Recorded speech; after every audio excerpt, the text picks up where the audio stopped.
It, it also has a lot of the answers. So that's good. So particularly question 2, we'll definitely cover, how to answer question 2 today. And we'll cover it again next week. So that's fine. Okay, persons are coming in, so that's good. Chiquita, how are you today? I'm fine, thank you. How are you? Fine, thank you. We're just giving everybody a few minutes to join and then we'll start. Okay, great. Okay, did you have the opportunity to read chapter 5? Not fully. Okay, so let's move back to chapter 4. Any questions from last week's class? No, ma'am. Okay. Okay, good. All right. What about you, Annie? Any questions from last week's class? No, I'm good. You good? Okay, great. Yeah, and I won't be able to speak much today. I'm at work. Oh, okay. Okay. Finish. This part finished. Yeah. Let's put.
Okay, so it's 9:35, so we'll start and it's being recorded. So persons can just go back to the recording.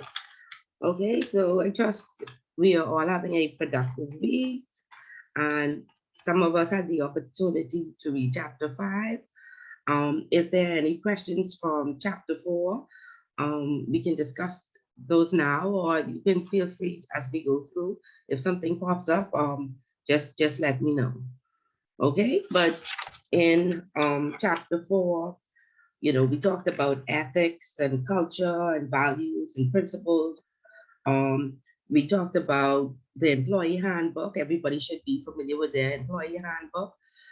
We also discussed that some of the issues with the employee handbook is that, it's outdated.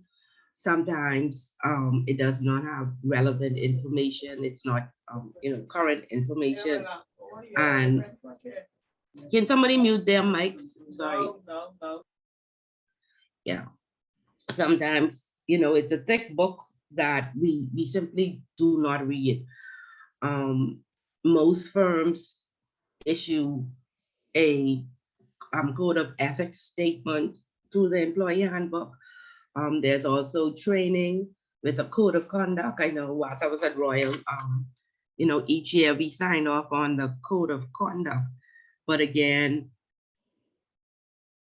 the companies don't make it attractive enough to ensure that, employees actually read. Okay. And so we want to ensure when as we are future leaders, when we get in these positions, we make it interesting. We scale it down and just give relevant information, and we make it attractive or interesting to employees so that they actually take time and read it and then apply it in their, day-to-day endeavors as they carry out their functions. We also talked about goals and mission statements and value statements and visions. And we talked about companies that have these goals embedded in the culture of the firm. They tend to be more successful. And so I did ask, are we familiar with the vision and mission statements and the values? Do we even know them? Are they in the common staff areas? I know one company, they have a huddle each Monday morning, and they start off with quoting the vision and mission statement, and then each staff member then says how they contribute or what they did. For example, Royal Bank used to be earning the right to be the customer's first choice. And so a staff member would then say, this is what they would have done to earn the right to be the customer's first choice. And so some person said, yes, this is in practice. Some person said, yes, I do know the vision and, mission statements. And some said, no, I don't know. My company has not put it in place. We definitely don't have it embedded in our culture. Okay. And so I had asked some of you to go out into your institution and seek out this vision and mission statement and find out, are we like Enron? Is it just a basis statement that, nobody follows and nobody knows? Or is it embedded in the culture? Are we practicing it every day? Is it benefiting the firm? So did anybody have the opportunity who did not already know, go and look at it? Or after this class, you'll forget, but Miss Bullen, you'll say, Miss Bullen, we didn't have time for that this week. Anybody? Remember we talked about Royal Bank, and they're saying that they're earning the right to be the customer's first choice, but they had turned off the $20 bill. And then there was large outcry. Now they've turned off interest. And then they are charging $16 to cash an NIB check if you don't have an account with them. Did anybody go back? Elizabeth?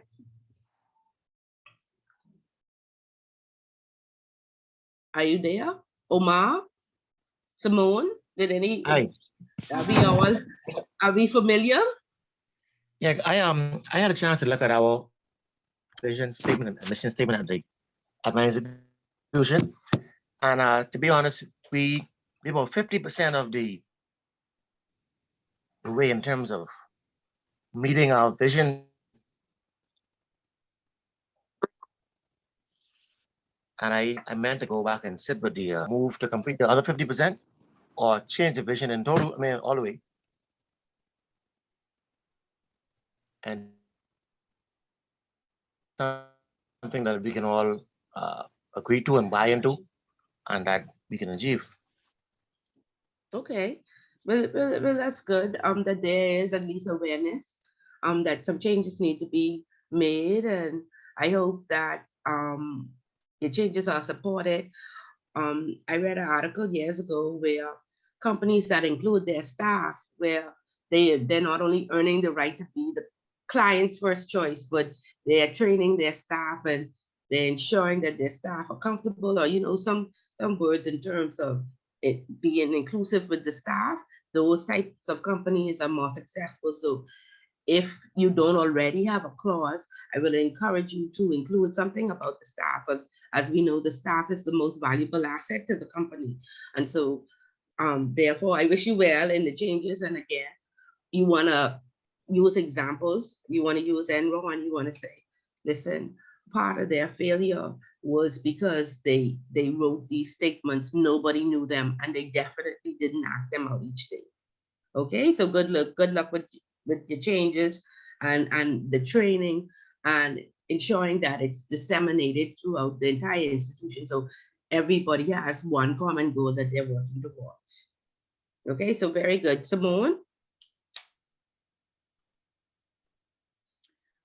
Yeah, so I had a chance to look at both of ours, and I honestly feel as though the mission statement, like what we're trying to achieve, is in line with that. I work for a regulator, and I don't know if maybe, I mean, how often, I don't know if it's really commonplace for organizations to, I mean, how often they would like revise their vision and mission statements. And I know like there was a lot of talk about what needed to be done, you know, like prior to 2018. So I could say certainly at least from 2019 onward, what we've been trying to achieve as a regulator is in line with the mission statement.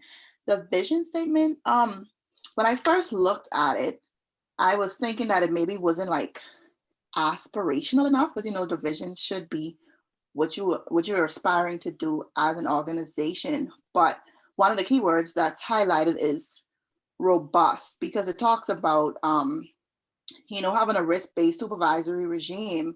But I'm like, okay, that's kind of what the goal is now. What about the future? But I guess if I was to really look at the word robust, you know, we could argue that the goal is to become even better off. So yeah, I think for the most part that ours, the mission and vision align with what we're trying to achieve it, as a regulator. Okay, very good. And you said a key thing, you don't know how often it's supposed to be revised. Okay, so again, nothing is written, and a lot of things are not being enforced, right?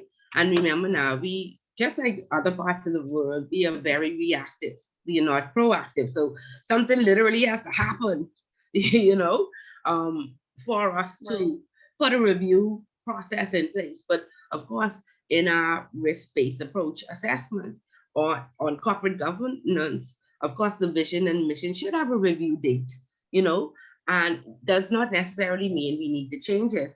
But if this has been the you know, the vision from inception, and we've been around from 1908, you know, we definitely should have a review process in place, just to confirm that it's still relevant, it's still current, and we have all the bases covered.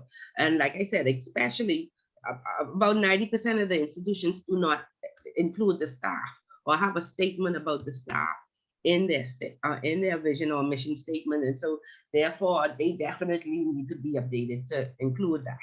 So bring it up. We don't have to be reactive. We can now, whomever is doing a review on corporate governance can ask, you know, and we don't have to wait until audit comes in.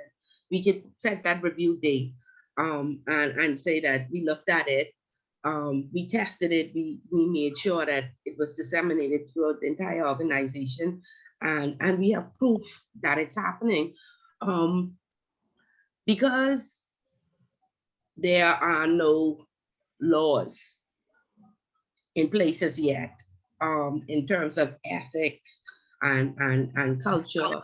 When we go to audit, on our audit sheet, the first thing that we test, we have an opening audit meeting with the board and senior management, and we basically test the tone from the top.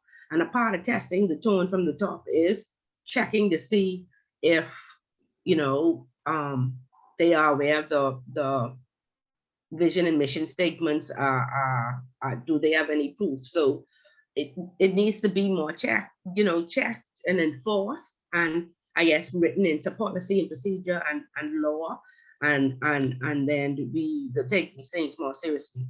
of course, like I said, we are, all the laws just updated in 2018, and internationally, of course, you see the UK already has everything established in terms of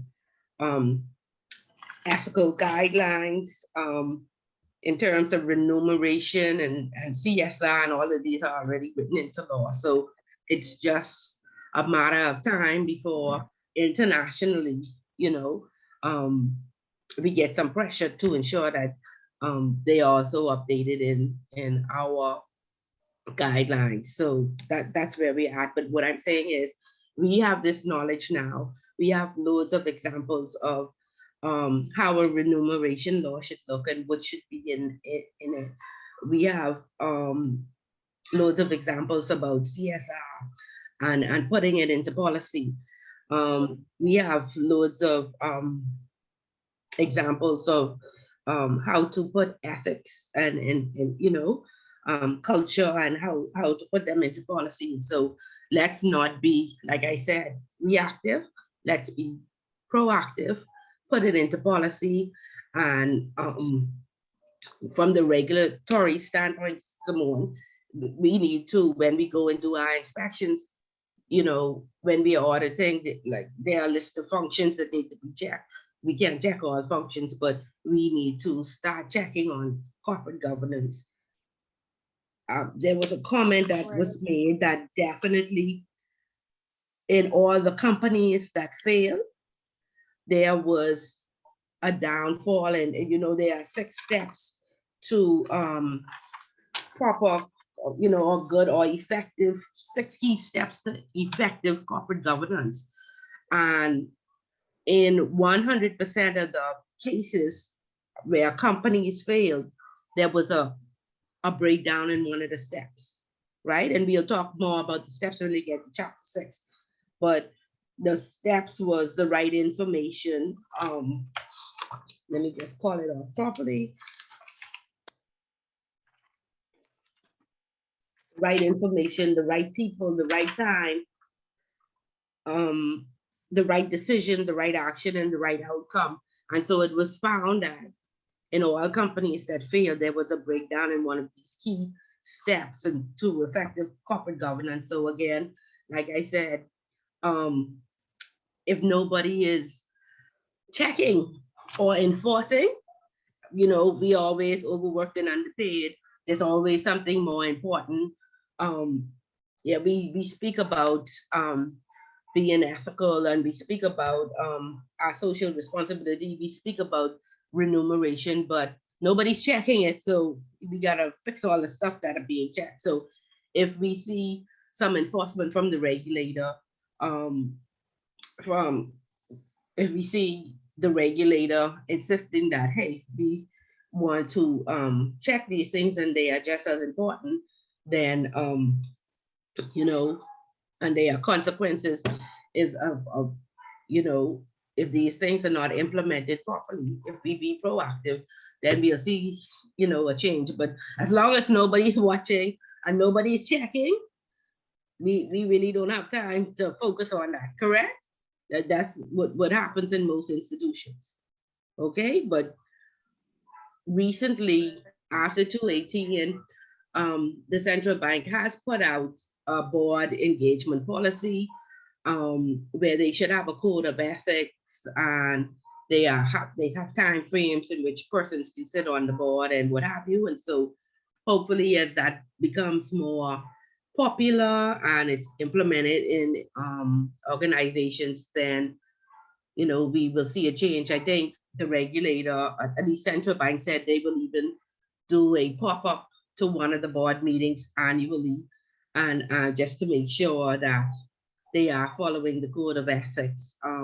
They are being trained. Before, it used to be only the lay staff or entry-level staff or everybody within the branch that would be required of AML training.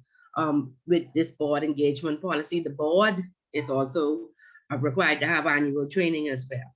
Okay, so that's where we should see these discussions being had. Okay, and these things coming up. So we can be, like I said, get the ball running now, Simone, put it on your agenda, to implement it and start having these conversations. And once institutions know these are just as important and they're going to be checked, then it'll be enforced. Okay, and what I found with training and implementation and new products and services, or a new way, something being introduced, you can get the lay staff on board right away. It's the executives that give you a hard time, and you have to convince them, and they always busy. In fact, with the risk assessment, we had to put that on their job description, because again, they felt that, oh, this is compliance or this is risk, and I'm not compliance or risk. And so in order to get them on board to facilitate the enterprise-wide risk assessment for the firm, we had to basically threaten them and say, this is, we're tying this to the bonus. You are the head of credit. Compliance would not know all of the risks associated with credit. You are the head of finance. You should know what risks are associated within your department. So you have to work along with the compliance department and the risk department to implement controls in place to protect your department. Okay, and so that was like pulling teeth, and again, until we threatened them and we said, listen, this is the idea bonus. If the enterprise-wide assessment is not completed because your department was deficient, then we had to make it like 30% of their job description to have that completed in order for them to get on board. So luckily, it's been 3 years now, and so everybody's on board with it. But in the beginning, it was like I said, pulling teeth. Okay, so just so you would know, what actually happens in these institutions. Okay, so chapter 5 talks about using corporate governance for the benefit of the firm. Okay, and of course, how do you implement effective corporate governance? It's about making good decisions. It sets the company's direction. It must be accurate, timely, reliable, and complete information to help you make the right decisions. And so you must have a sound framework in place. You must have, like I said, we'll talk about it more in chapter 6, where you have the right information, the right people, in order to make the right decision, so you will have the right outcome. And even when you have all of that information and you have the right people making decisions, sometimes you still have issues and you still make the wrong decision.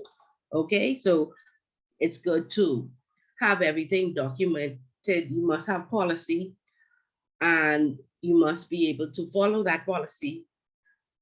And if you don't follow the policy, you must document why you didn't follow the policy. In 2020, of course, we had the pandemic. And so while a lot of policy was in place, we had to use our discretion, because for the first time, the world, was affected by the pandemic. And so most of the times, 90% of the time, we want to follow policy. Of course, we're human beings make mistakes, and they don't follow policy 100%. But if you're making a decision for the entire organization and it goes against your policy, you want to document, and you want to document properly, because when audit comes, they're going to come post and they're going to check, and you want to say, well, I made this, the policy says this, however, we were in a pandemic and that was the right decision at that time. It may not be the right decision today. Okay, so when you make a decision, you want to ensure that you have proper documentation to support, and proper information that supports the decision that you would have made. You also want to ensure that anybody who opposed that decision, that was always also documented and why they opposed it. Okay, and you want to give sufficient information as possible to support the decision that was made. Okay, and so the book goes on to talk about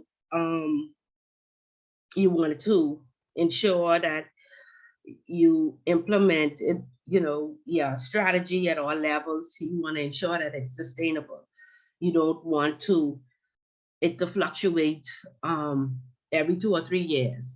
Of course, you want a review process, just like it's the risk-based approach, and we rate everything else high, medium, or low. You want like a 2 or 3 year strategy, and you want to ensure that it's sufficient or it's sustainable. What I found that once the CEO is changed, everything they come up with, they have this new model, they have this new strategic plan, and it just everything is changed. And I don't know, it's almost like the government. We have a different approach, and so we're going to start over and we're going to change everything. And so normally I say that, whomever is who won the government, you need at least 2 terms to be effective because you're dealing with an entire country. Just like in our institutions, when a new CEO comes in, he has a new strategy, he has a new model, he wants everybody to follow. But if he only lasts 2 years, then the whole wheel is reinvented and we start over every 2 years. And so again, there goes sustainability and stability out the window every time a new CEO comes. Okay, so you want to ensure that there's stability in that position, and so that we are effective. So the book talks about defining the benefits. It creates a favorable business environment, building trust with key stakeholders, and then you get staff buy-in. And once the staff believe in you and they understand, then they act. And so that's important. In recruiting and retaining happy and quality employees, again, sustainability. Persons, back in the day, and I think Royal Bank of Scotland, within their defense against the case that's in the book about remuneration, they said that their remuneration packages were so high because they wanted to sustain or long-term employees and who were educated. They wanted the best in the market, and so their remuneration packages were very high. And so that used to be important one time ago, but it seems that there's high turnover now, there's high staff turnover. The cost to employ a new person is not considered, all the training that goes in, and the sustainability of a function.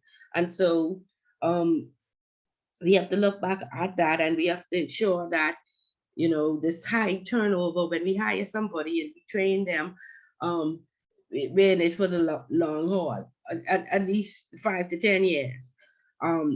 Really, it takes somebody 2 years to, fully learn the company, fully learn the position and become expert at it, and so 2 years, and then that person leaves the company, everything just went out the window, and now we have to start over.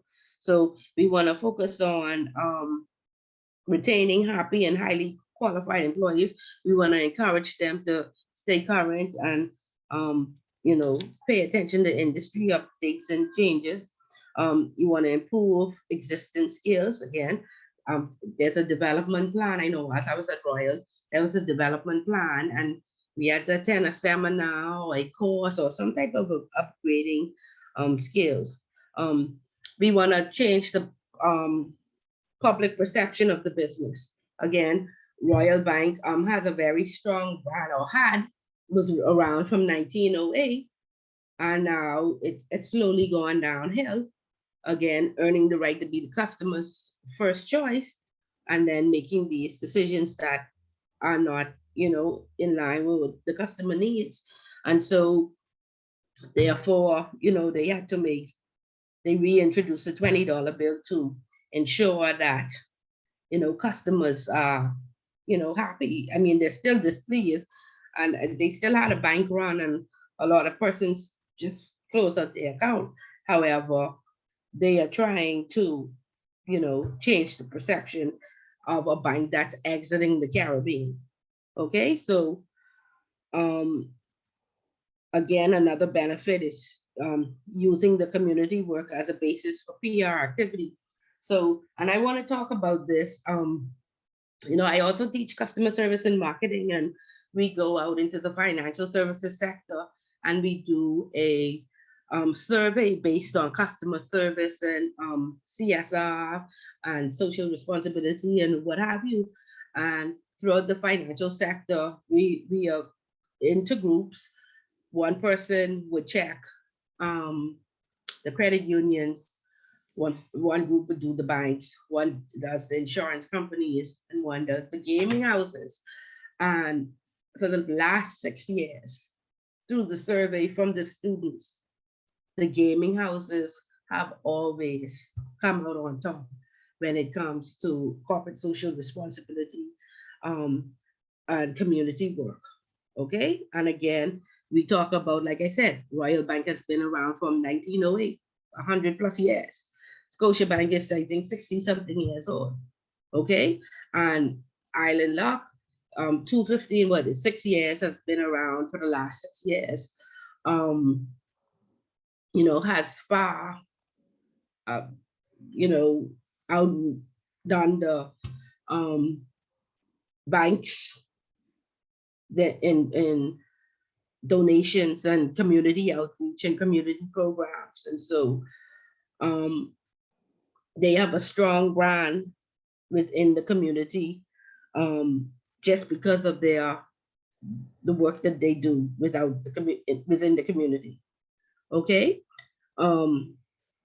Their business also has a voice. It says give the business a voice in the local community. Of course, there was a lot of backlash because we had that referendum and we voted no, let's not make them legal, but we made them legal anyway. However, the Island Luck has, been able, not only Island Luck, but what's the other one? Assure Win, through their community drives and their outreach, they have changed, this Christian nation, the perception a little bit in terms of it's not all bad, and they have moved the focus somewhat off of, gambling and the tear down of the family to it's always a back to school giveaway or a Christmas big bang or something to that effect. We are out in the community. They have also, throughout the entire chain of Family Islands, we saw many Scotia banks and Royal banks, what have you, in Long Island closed down, in Eleuthera closed down. So if you live in North Eleuthera, you drive 2 hours to get to the bank, or you catch a boat to get to the bank. And so they have provided some type of, financial stability for people who, you even though it's not legal, people do go use the number houses to transfer money, instead of driving 2 hours to go to the bank. There are a lot of unbanked persons as well. I went into Fidelity to open up an account, and it took 3 weeks, and it felt like, I had to bring all the birth certificates of my children, everything I ever wanted in life. And it was a business account. So, a lot of persons don't have the patience for that. And they will not be, a lot of persons don't have documented information. So I also, because it took 3 weeks, I saw somebody said, you know what, Sun Cash office is saying I wanted the merchant vendor, the credit card machine. And during my 3 weeks of waiting in the back and forth that was required, I found that Sun Cash offers the same credit card machine and Whereas I think Fidelity was asking me for $2,500, Sun Cash was asking me for $300. Okay, and whereas Fidelity is going to charge me $40 a month, Sun Cash does not charge me $40 a month. Whereas I think the only difference was that they gave me a discount. They said they'll take 3% off of every swipe, where Sun Cash takes 4%. But again, Sun Cash gives you the choice to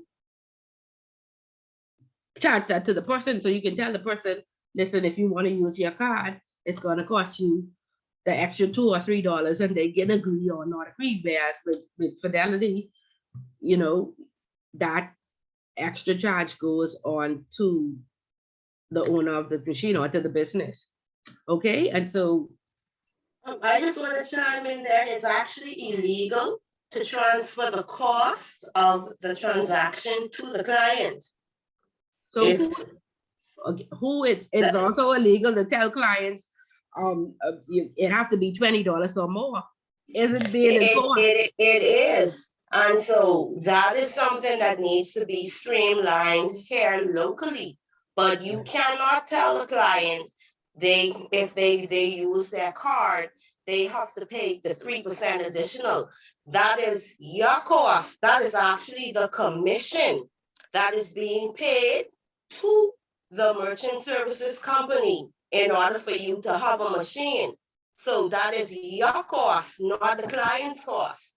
Well, cut the regulators in the room, please go to Spanish Wells, Bahamas, because every time, I mean, it's Spanish Wells in Lutro, every time I buy gas in Spanish Wells, they charge me the extra, or on already expensive gas, they charge me the extra 3-point-something%. And they tell you, you can either pay cash or you pay that percentage all over Spanish Wells. So, and nothing is being done about Businesses here it. too. Some businesses here in NASA does that too. They say if you paying by card, or it's an additional 3% or additional 5% if you paying by card. Some businesses do that. I've experienced that. Right, and I always say it's cash. This is cash. This is a debit. This is a credit. But yes, and so again, like I said, Sun Cash is selling that as a part of their, a part of a benefit of having this account with them. Why it's better to have this merchant account with them than with Fidelity or one of the other banks. So somebody needs to step in and tell them it's against the law, but that's a part of their sales strategy. Okay, one of their benefits are having their service. So like I said, we know there's a problem. All the Chinese you go to, they tell you, unless you're gonna spend $20 or more, you must you have to pay $20 or more just to use your debit card. And we know, of course, that's against Visa and MasterCard's policy. However, the Bureau has come on and said that's against the law and you must stop it. Nothing is done. And so again, until there's enforcement, until one of those Chinese are hauled before the court, until the people in Spanish Wells are said, are fine, it's going to continue. Correct? So we need the regulators to, again, you could have the right information, you could have the right people, and you could think that you're making the right decision. But until these things are acted upon, nothing happens. Okay? So the laws are out there.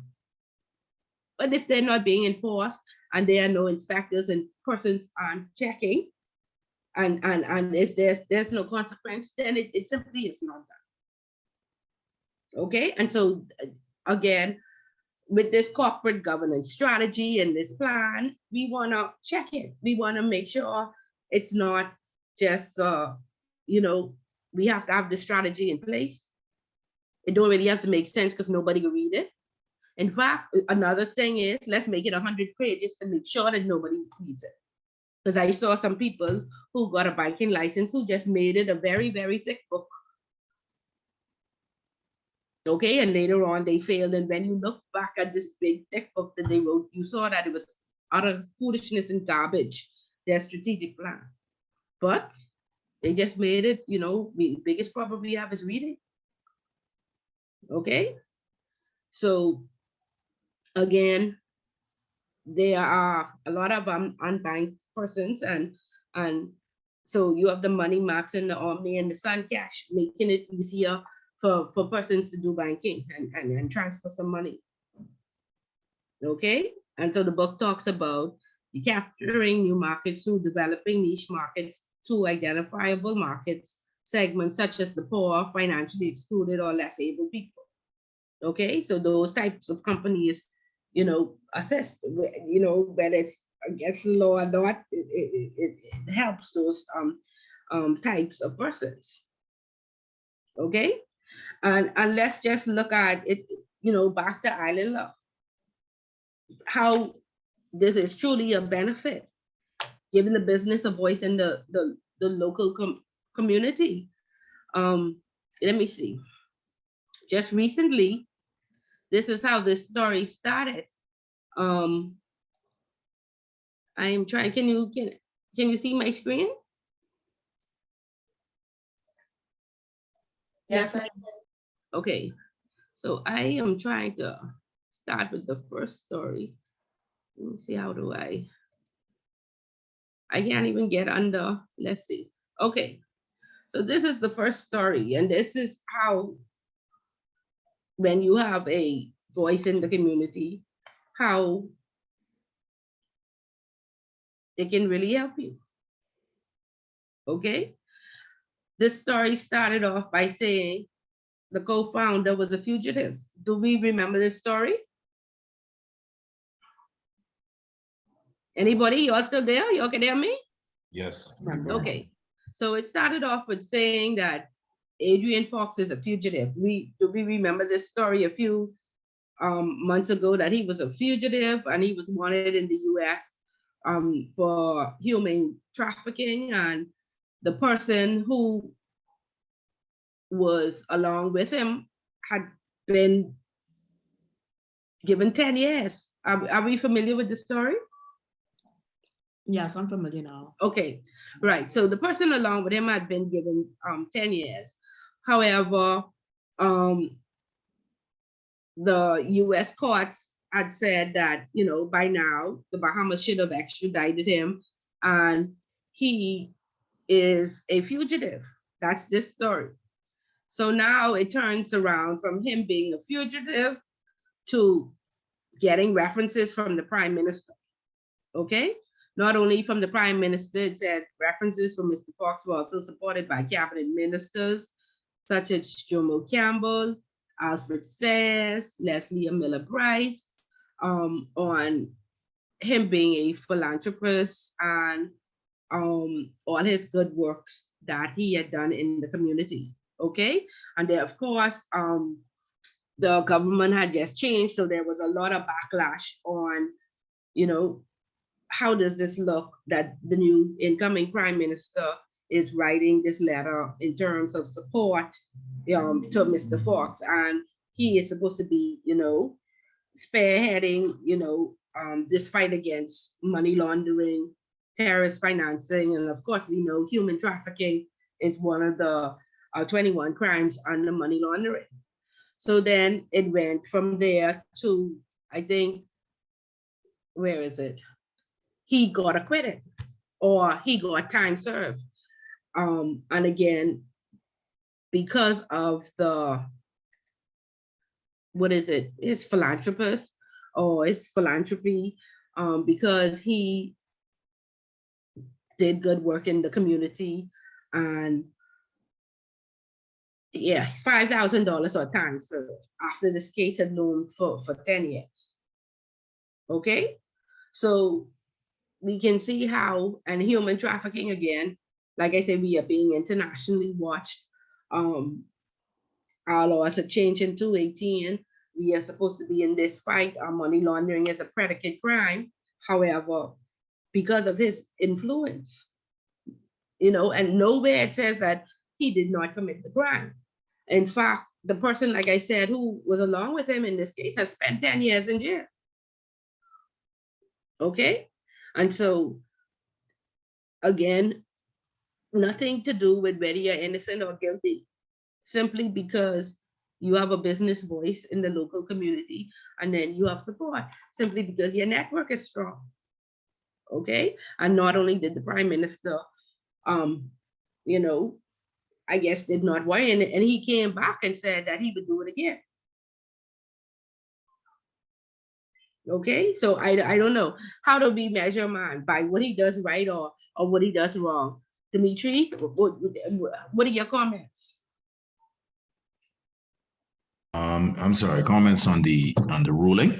Yeah, on his business voice in the local community. Does that mean that even though we're in this fight against money laundering and human trafficking, we recommend that you are not charged and you don't go to jail like everybody else? Well, I don't, I haven't read the details of the ruling. I'm sure it was more than just or just a simple decision saying, well, okay, he's free to go. I'm sure it was probably a bit more than that, but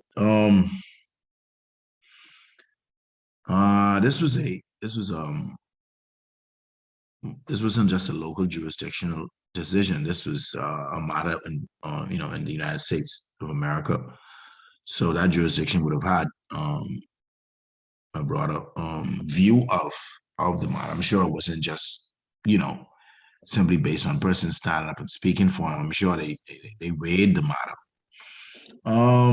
But I don't know what to say. I'm sure I'm sure that a lot of legal decisions that we could speculate on and but I don't have any comment on it because I believe in at the end of the day I believe in law. And it is what it is. I'm sure that there are many persons who could be brought before the courts and decisions could be made regarding whatever. And so I don't really have a comment on it specifically, but I believe in the rule of law, and the decision was made, and you live with it. That's how the scale tips. Okay, good. Anybody familiar with the case and want to give a comment or no? Again, it's just to create awareness. And it talks about the benefits of good corporate governance, and this is definitely a benefit. Okay, because of your CSR, because of your goodwill, your clients are loyal, the country is loyal. And if you should, have a problem, but you've already, I guess, paid your debt to society in some person's eyes, you may get that type of support. Okay, I just don't know if it gives us a good reputation. First of all, with the prime minister being in support of something that we are trying to enforce. And then will this be the same case if it was anybody else? Okay.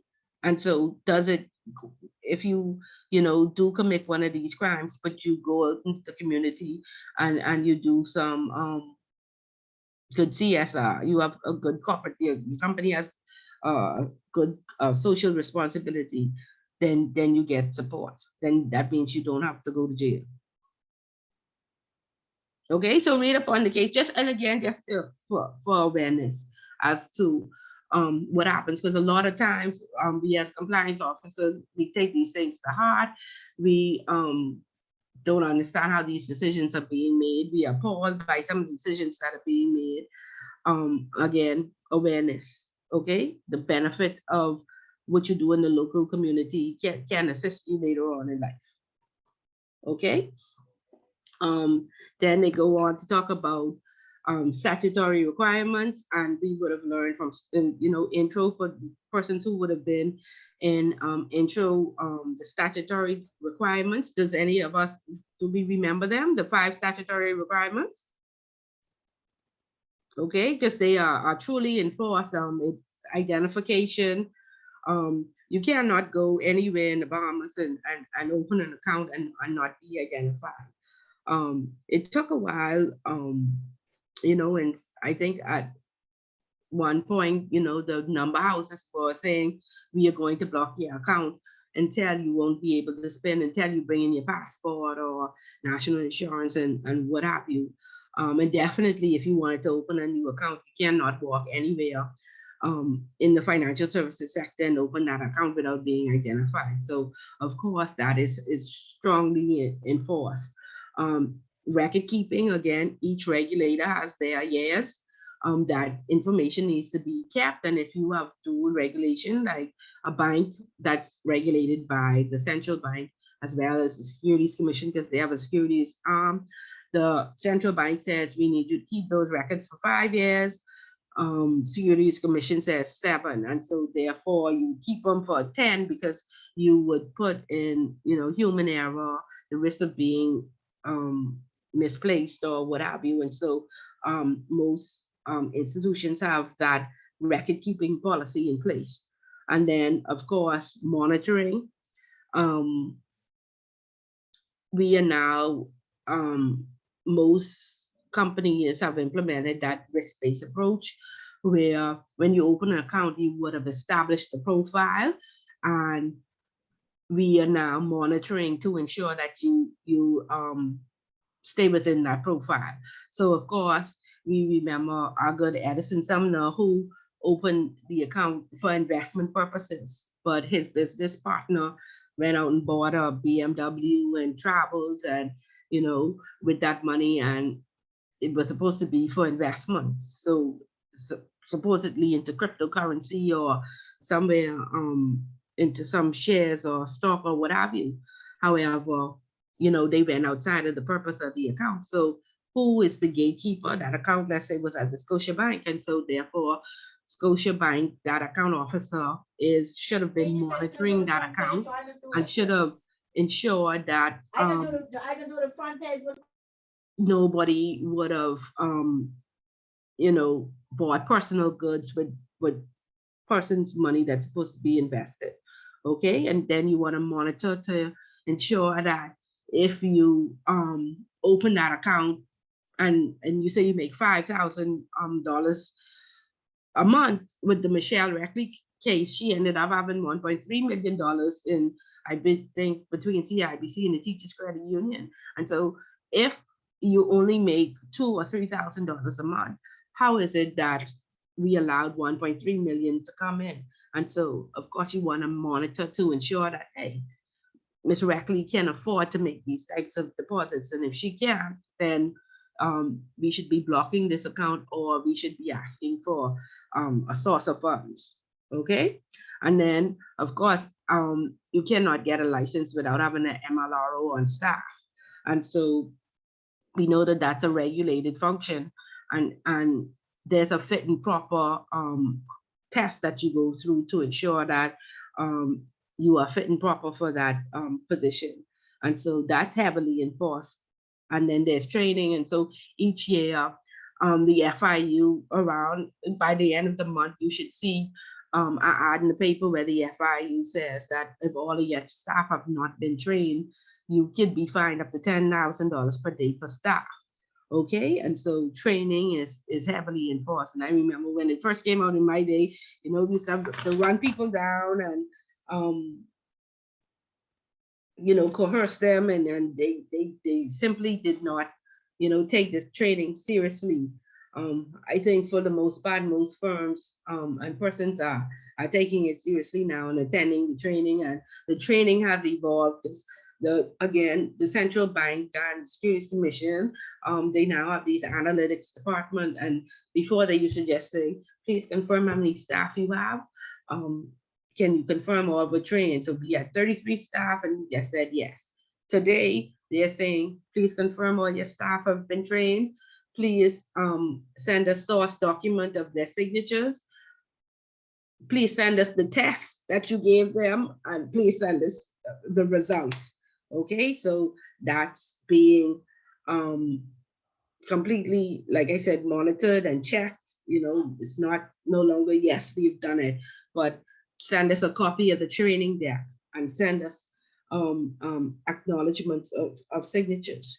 Okay, so those 5 statutory requirements are enforced. So we should be fully aware of that. Okay. Any questions so far? Y'all are pretty quiet. Y'all out there? No, nobody talking back to me. Let's say Ivania. Yeah. Okay, you all there. Okay. What about Ivania? Ivania, I haven't heard from you. How was it going with you? Any questions so far? No, ma'am, nothing so far. Okay. Okay, good. So again, we touched on the remuneration, and of course, if we look in the appendix, it goes on to talk about the codes, the remuneration appendix 1 on page 179. It goes on to talk about the aim of the remuneration code is to ensure that firms have risk-focused remuneration policies which are consistent with and promote effective risk management and do not expose them to excessive risk. It expands upon the general organization requirement. And of course, there are codes and principles, and we don't have this now in Bahamas. What I can say is the larger companies that have parent companies, say in Canada, like the CIBCs and Royal Banks and Scotiabank. Of course, through Canada, there's a remuneration package. There are ranges where you should be with your salary. Bahamas Financial Services Board, a few years ago, they've done a survey of all the Bahamian entities and salaries, and HR departments used to be able to pay $300. I don't know how often they are updating that, but as far as any remuneration and anything set, they are using that. I know years ago when Royal Bank was closing out, the labor board came in and they basically said that they are going to follow what the Bahamas Financial Services Board put in place as salaries. And so this person has been in this position for like 10 years. They have an MBA and they have the this amount of experience and whatever. This is what in the industry is being paid. So I've seen the labor board use what Bahamas Financial Services Board put in place. And so again, this has to be, I guess, from the industry, has to push it. And again, we definitely need something in place. I guess we can't even get past minimum wage, but again, after a lot of the big banks failed and were bailed out, Obama had put in place, that, with Freddie Mae and Fannie Mae, he found that even though the government had to bail them out, the CEOs were getting these very big packages. Again, too, in the Royal Bank of Scotland case, you saw that the CEO, no matter whether the company failed or not, would get these pension plans and these various packages. And so again, you want to ensure that that does not happen. If the company fails, that these people still don't get these large sums. So eventually, like this guide, I can see it coming later on again. So this is a good guide to follow in terms of if you have to put it in place or if it's put in place within your organization. But like I said, for the Canadian banks and the banks that have parents, there is already guidance on what should be done and how it should be treated. And again, it's up to the board. And just again, in the Royal Bank of Scotland case, we see it, we constantly question, how did they allow this? Why did this happen? You want to ensure that you want to discourage excessive risk taking. You want to encourage more effective risk management. You want to support a positive behavior. Again, if I get this $1 million, whether I fail or not, will I really be diligent in ensuring that the company does not fail? So just like Obama had put in laws in place in the UK, they also put these laws in place. So like I said, if we need a guide and later on in life, if we work to the regulator or even within our firm, we may need to, put something in place in the, I guess, in the private sector. Okay, that's a good guide to follow. Um, the book talked about um, the more, the better socially responsible we are. Um, it's found that these companies follow the law. Um, it seems like the more we become, the firms with good corporate social responsibility are the ones that are doing the job right and are following the law in most cases. But of course, last week we also read the story on Apple, right? And it was determined that, even though Apple, they have child labor in very harsh conditions, and they've been warned several times, and they still have made no changes, and they're still going strong. A person's really just don't care. The brand is strong, and they want their device, and so they don't really care. That what Apple is doing in terms of their employees. And so we talked about that. And so I would say in most cases, companies that have good social responsibility, um, are following the law. But of course, because I think it says it's becoming increasingly apparent that consumers take account of CSR in their decision making and purchasing. We can think in terms of an ethical pound or dollar. There is strong evidence that the reputation of a business is a key determinant of whether a consumer will use its goods or service. And then they said they did a survey where 68% of the interviewees surveys believe that the most successful brands will be those that make the most positive contribution to the society beyond just providing good service and products. But again, like I said, for the most part, I guess, but Apple may be an outlier because definitely the brand is strong and people are supporting them. And most people don't even know what's going on and what they do. Correct? And we, like we said, and people today, they definitely don't care. I mean, and it's definitely not publicized. Okay, and most people, like I said, don't even know about it. So in some cases, but not in all. Okay, any questions so far? No. No. No. Okay. So let's talk about corporate governance and what how do we put the regulations in place? How do we enforce it? How do we embed it into our institutions? And so let's look at, let me just share the screen. I think I have up.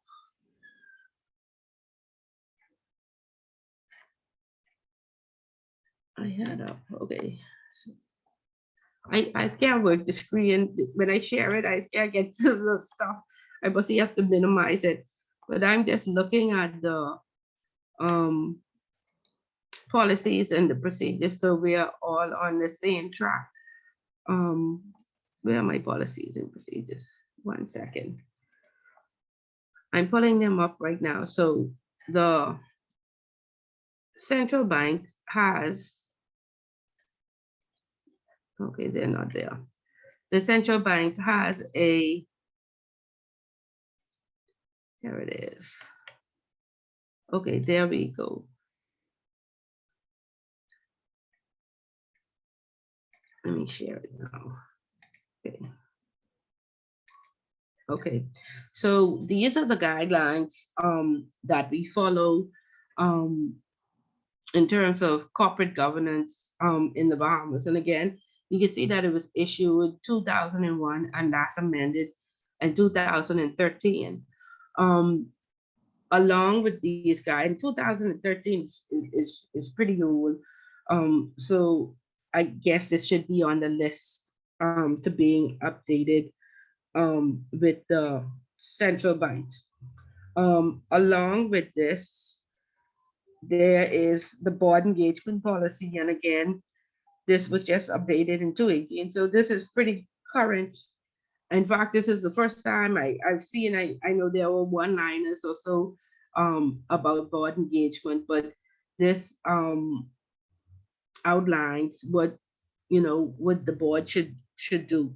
And then along with that, I like to use the insurance commission has just come out with a policy about fit and proper. So the policy from the central bank is pretty old again, from 2003, about being fit and proper. So I pulled up the one from the insurance commission that talks about being fit and proper. And so when you talk about corporate governance and in the Bahamas, these are the policies that institutions are following. So it depends on who your regulator is. So of course, each regulator will have their own policy.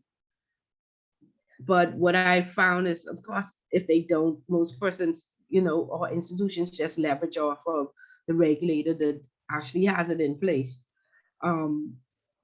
That's board engagements. That's this. Yeah, that's that.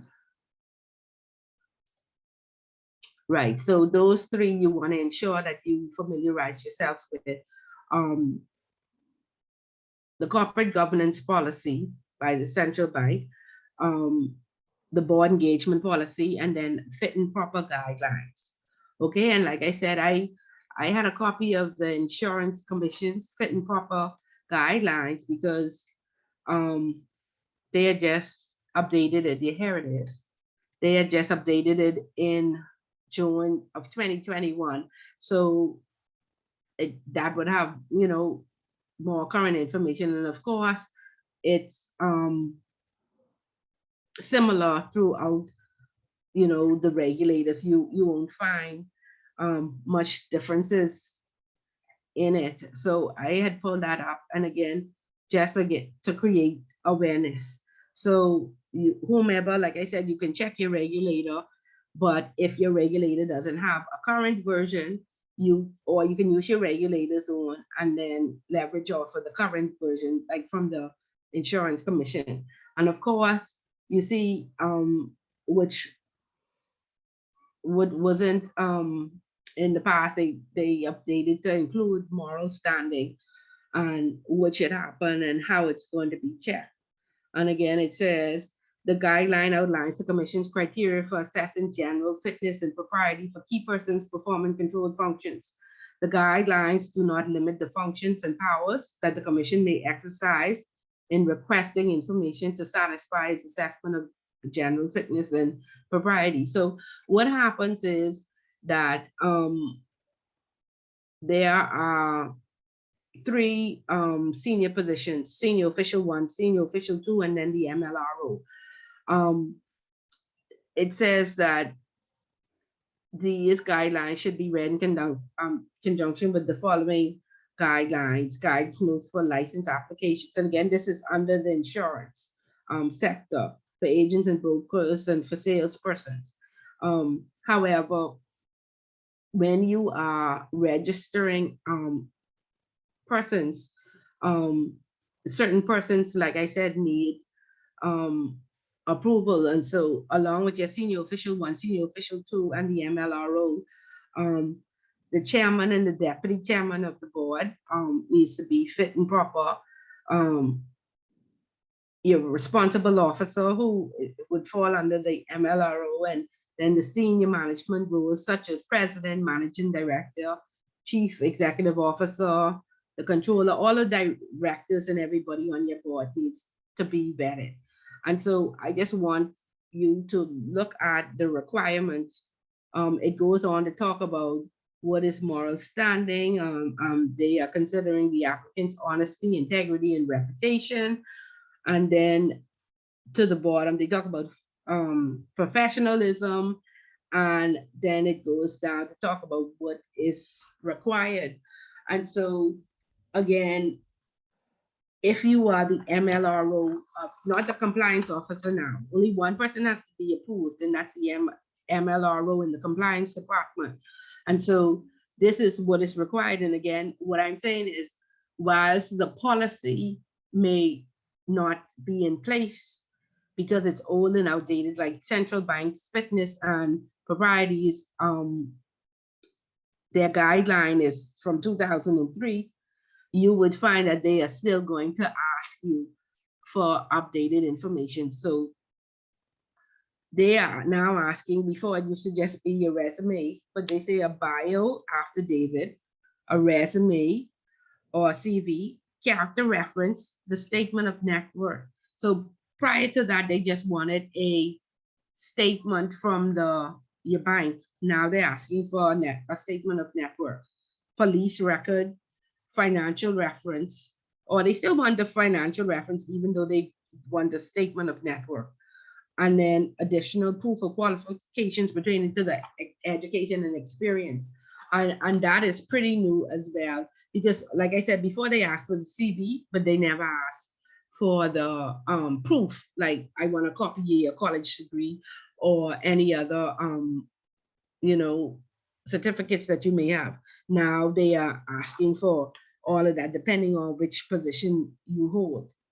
Okay, and so you might as well get everything together, and you may say, look at the central bank guidelines and say, well, it's not listed here. But of course, this is even though it's not listed, they will ask you, they have a clause that says, and any other additional information that you may require. So you want to ensure that you have all of this information up front. So this is where it starts. When establishing your board or in your senior management for the regulated positions, which is the senior official 1, 2, and 3, you have to ensure that these people are fit and proper. Okay, and we have had, I worked in an institution where somebody just didn't send in the proof of qualifications, and they didn't send in a copy of their degree, and they give you a certain amount of days. They give you, let's say, 90 days to provide. And if you don't provide in 90 days, you have to start the entire application over again and seek approval. Okay, so you want to ensure that you look at the timelines and that you have all of this information in place. Okay, and so not only do they, once they gather all this information, it is checked. They do go to your neighbors.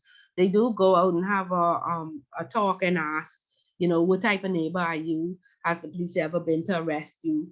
Are you loud? Are you paying? Somebody asked, does he pay his rent on time? I was very surprised. I thought that was a bit intrusive, but I guess that has to do with your financial reference. So if you're going to, of course, we are here, we are future leaders. This is now the vetting process. And again, this is not a one-time thing. I think the information expires every 3 years. And so they want updates to ensure that, any expired documents are handed in, and anybody that needs to be removed or added, and then is ensure that they are fit and proper. In the securities world, in the what do you call it?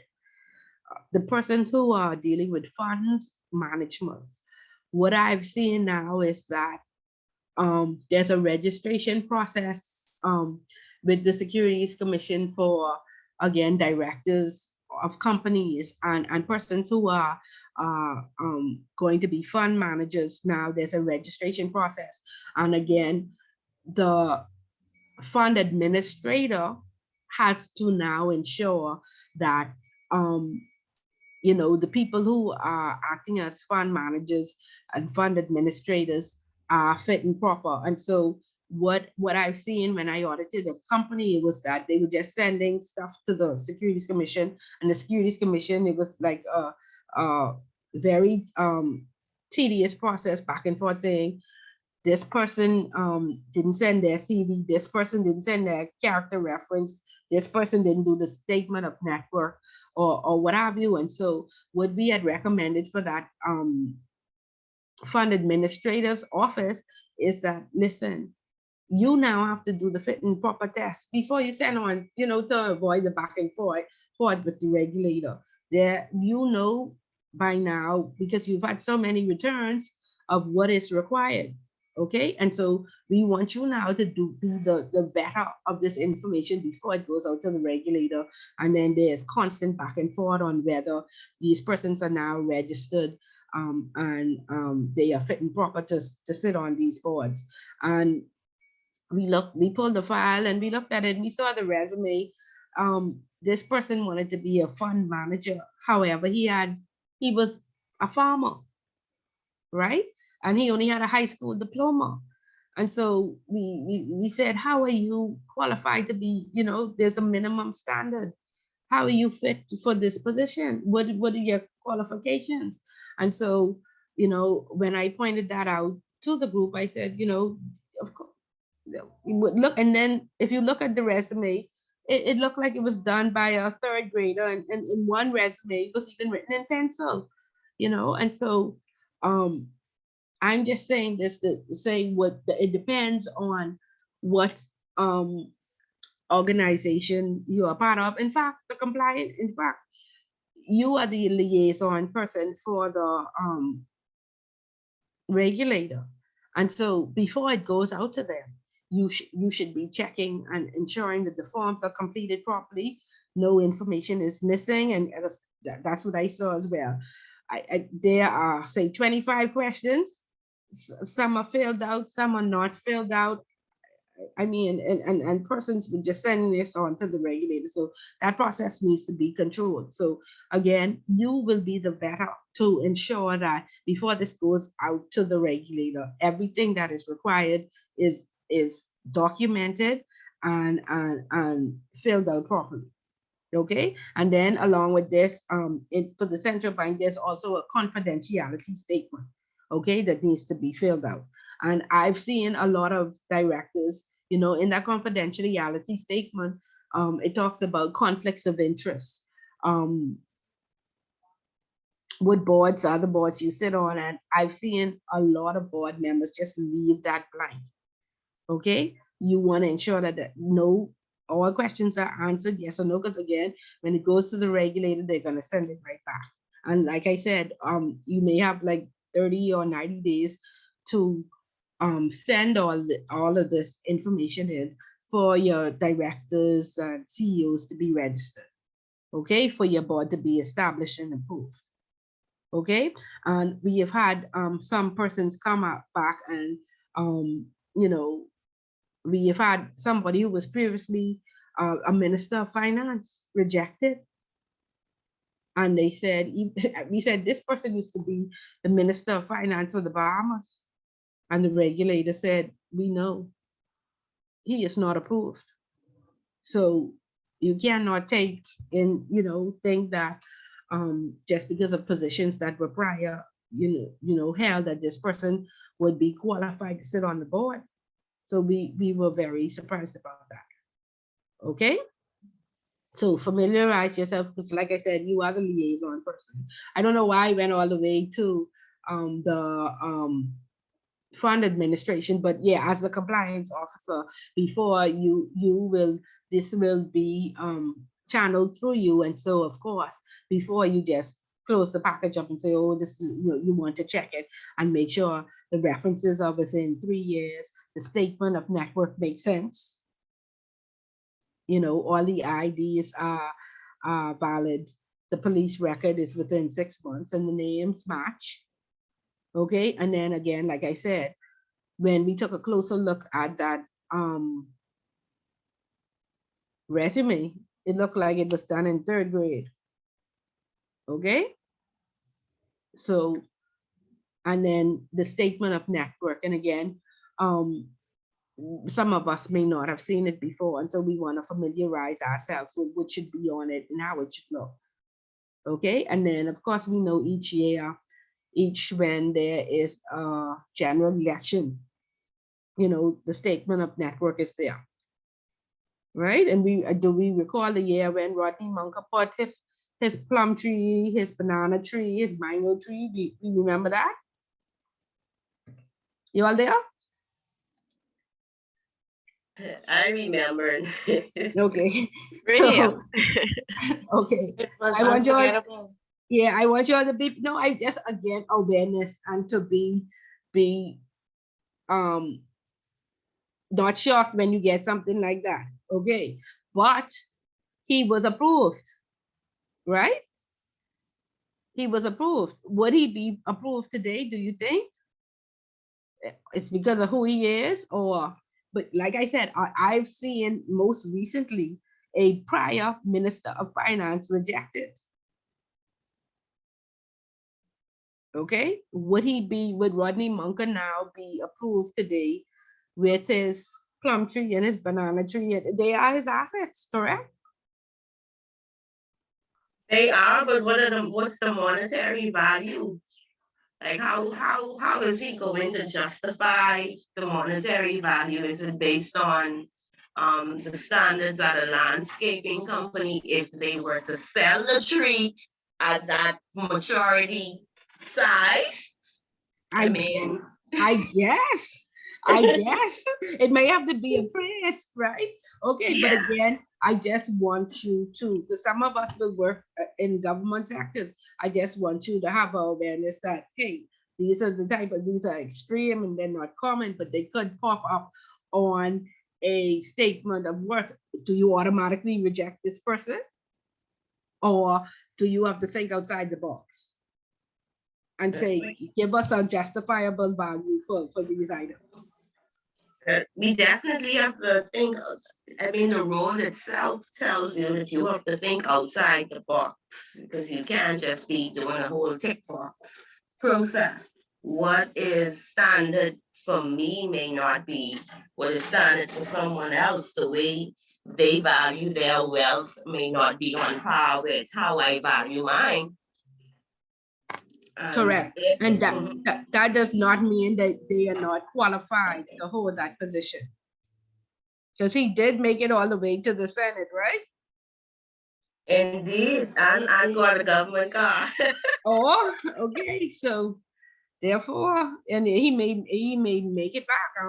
I hear a lot of positions will be handed out. Okay, so again, be familiar with the fit and proper and know what to look out for on these statements, on these CVs. Again, somebody had sent me a resume and then they sent me documents and it just simply didn't match. They said that they graduated in 1998 and it had a degree of 210. So you have to check those dates. You have to make sure that everything lines up and then you decide if it's fit and proper. Okay. I also had a case where a salesperson was being hired and this person was being implicated in a court case, right? And the case had not come up yet. And the CEO insisted that this person be hired. And from the fit and proper aspect, we did not agree that this person was fit and proper. And again, as compliance, to the whistleblowing policy, we wrote a letter to the regulator and saying, hey, this person has not been charged, but it's been implicated. And again, they said, send us a copy of your code of conduct. And again, our code of conduct said persons that have been charged. Okay.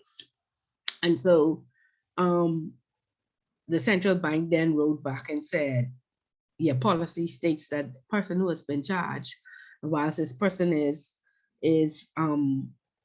implicated, just make note of the possible reputational risks that could come out of if this person is prosecuted, they said all of that. And so, but they said that because our policy said the person was not charged, it was up to the institution to hire this person, and the chairman of the board fought, and that person was hired.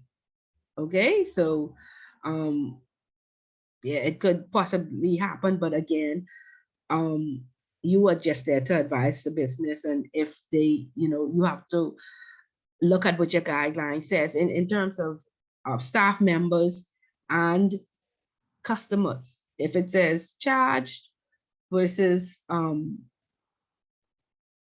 spend prison time or whatever, you have to look at the documentation, because that, and I know exactly what it says, but we still wanted to make that, let the regulator know that we were aware of what was going on. However, the company went against compliance's advice, and they still hired that person. Okay, So so question, in a circumstance such as that, once you write the regulator and inform them of why you felt a bit uneasy, if the chairman decides, hey, I'm going to override this decision and hire the person anyway. So when that person, if that person was then found guilty and charged, you're basically exempted from any repercussions because you had already stated that you did not agree, right? Because you are some of these companies, you they are get exempted. paid. Yeah, you are exempted, but the company isn't. And the company could suffer reputational risk when that, you know what I mean? Because they're gonna say, Royal Bank of Canada, you know what I mean, employee, blah, blah, blah, charge. So normally companies they will not take on that reputational risk. Okay. Years ago, we had the same instance where somebody was charged with insider trading, and they hired him because insider trading was not a crime matter on our books at the time. However, he was still arrested. We hired him. He worked with us for 5 years. The police came on the job and handcuffed him and removed him, right, from the bank. And we allowed him to resign. And luckily, I guess we did, because again, the policy again had, if you're not convicted, and he was not convicted. So we need to look at these policies and say if they are accused, I guess. Because if you put convicted, the thing is, even though you're saying that it's the company's reputation that's going to be impacted, right? Most persons are going to do their due diligence and, find out who is the MLRO or the compliance officer, and, could subsequently attach that reputation to you not being mature enough to make the right decision. So that affects you regardless, in my opinion. I agree. And this is what I say. Each company has an appetite, right? A risk appetite. Do we do business with PEPs? Do we do business with people who are charged or accused? When the company goes outside your appetite, that's when you leave. Okay. And too many of us are afraid of, oh, I got a mortgage to pay. I have my children's school fee. And so we now become unethical, and we make those unethical decisions. And this is why I'm saying, upgrade yourself. You need at least 5 revenue streams in order to be able to make it in this world, in this life. Okay. No one job should be the reason why you make these decisions, because I have this mortgage to pay, and if I don't have this one job, I have to do everything what they say. And a lot of us are compromising ourselves. We go into these institutions sometimes.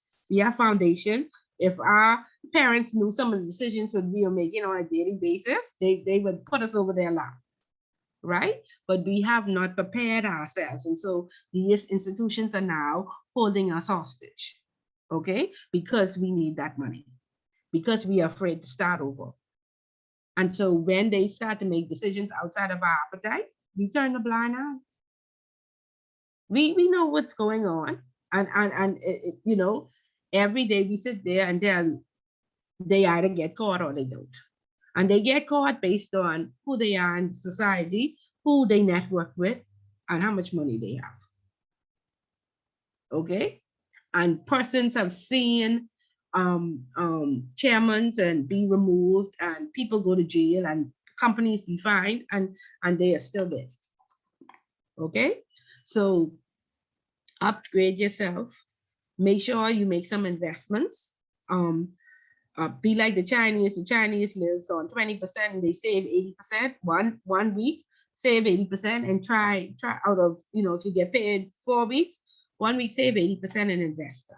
Okay, make a job, and so that when this company goes south, or if a new director or whomever comes in and they're making unscrupulous decisions, you don't have to worry about the mortgage and the school fees. You can say, well, I made my investment years ago. My car wash is flourishing. My barber shop is flourishing. My fishing boat out there making money every day. And so I don't have to be held hostage, and I don't have to compromise myself. Do you have companies basically forcing you to upgrade?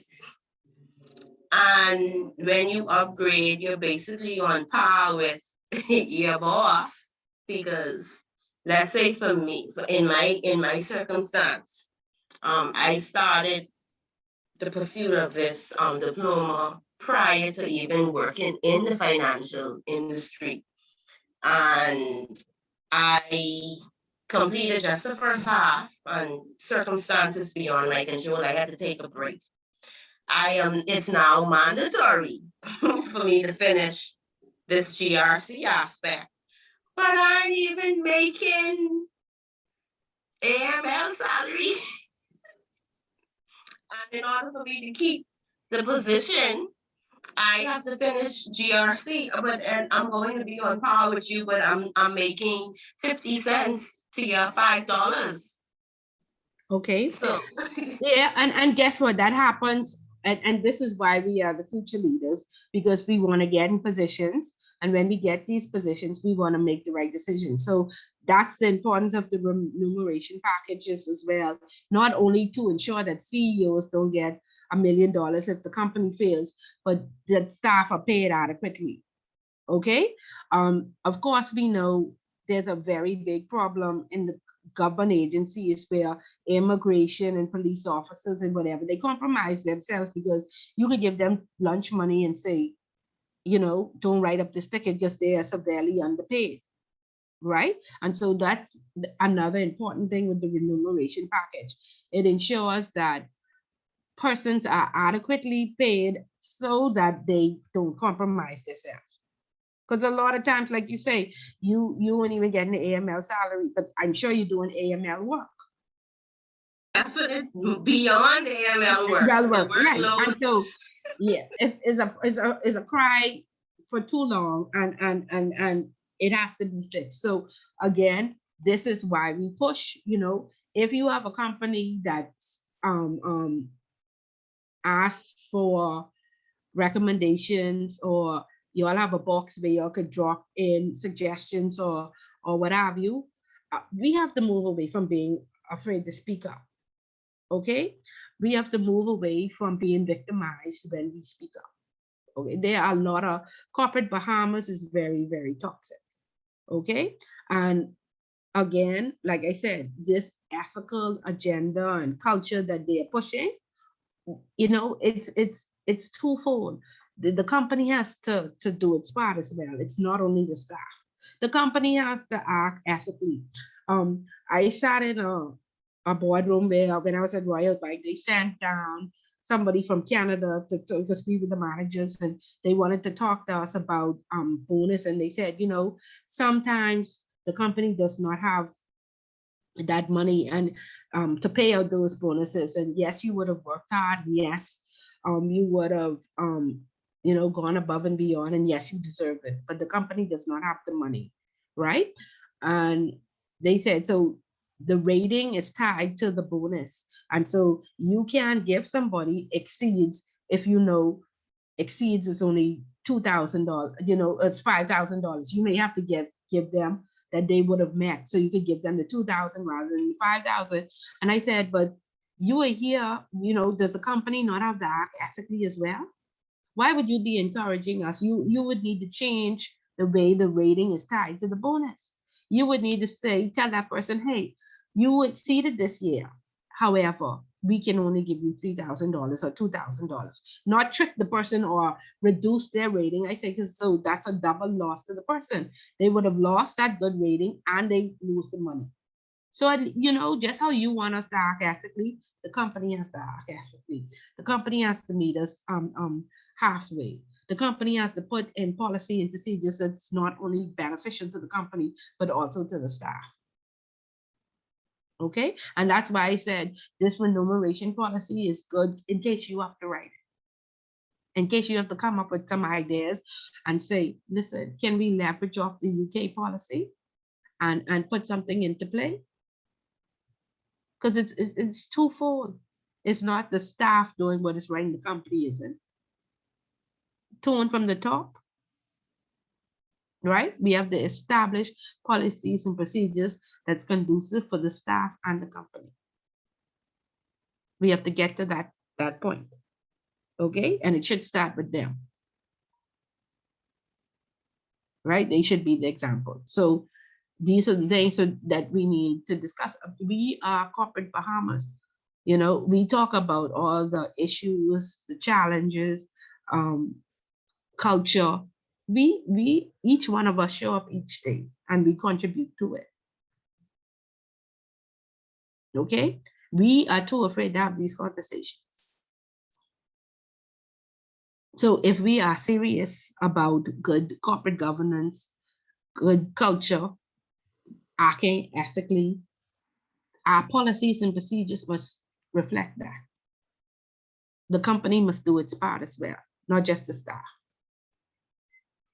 Okay, so have the conversation, you know, and then again, what is the guideline? What are we following?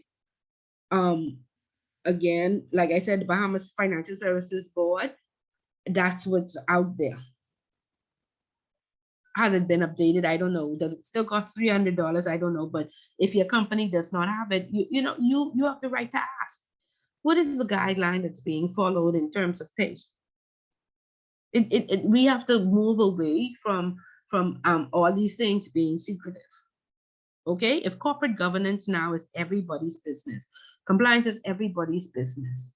Yeah, there are some things that are kept confidential, but when we're talking about risk appetite, remuneration, culture, the information has to be disseminated. Nobody should be unaware. And I think we are too afraid to make the company do its part.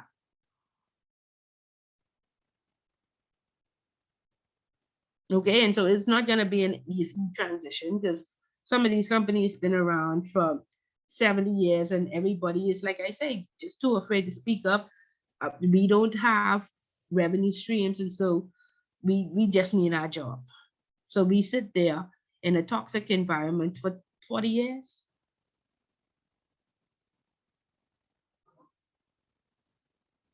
Okay, and so if all of us are educated, all of us have revenue streams, and all of us are speaking the same language, you know, in support is strength in numbers. If we are all in support of each other, you know, if we're holding not just the staff accountable, but the company as well, then we will see a difference eventually. Okay, but it starts with one conversation. Okay, so think about it, and let's stop saying corporate Bahamas is toxic and this and that. We are corporate Bahamas, and with all the information we have, if we do not act upon it, nothing happens. And this is why Ms. Bullitt hates meetings. It's a meeting after meeting after meeting, and listen to me, and don't put food in there. We will meet all day. Okay, and that's another thing with the board engagement policy. Stop hiring these directors who never show up or just come when it's food or just come for the food. They add no value.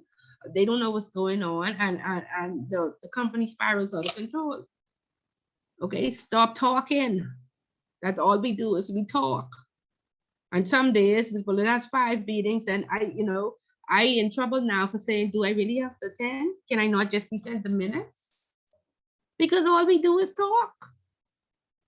And in some meetings, they don't even take minutes. And I've gotten to the point where I in so much trouble now. I said, I refuse to attend a meeting where minutes are not being taken. When we walk out there, nobody remembers anything. There are no action points. So please stop talking or demand that, we are going to action these things. And before the next meeting, we should go over the minutes and we should say, this is what we said the last minute meeting and this is what we've done.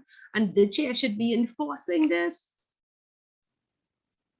But no, we talk, meeting after meeting after meeting, talk all day. And bring food, 3 hours, nothing done. Stop it. Or is it only Miss Bullet? Y'all ain't talking to me. Okay, that's fine. Let me go on. Yeah, so be familiar with those 3 policies. The fit and proper. Again, you would be the vetter before you send out to the regulator. And then for those who are in regulations, you know what to look out for and ensure that these people are actually fit and proper, not just network properly.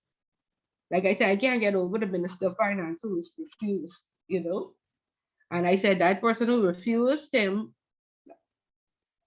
kudos to them, because I'm sure they got a lot of flack for that. But again, you document why your decision was made. You document who agreed, who didn't agree, and why this was the best decision at this time. Because when you come back and look at that 6 months later, you would wonder, Minister of Finance not approved, why? Okay, so it could have been because of a conflict of interest. Okay, so corporate governance is a process which includes the responsibility to maintain appropriate and effective risk management and encourage safe and sound business practices. The board may appoint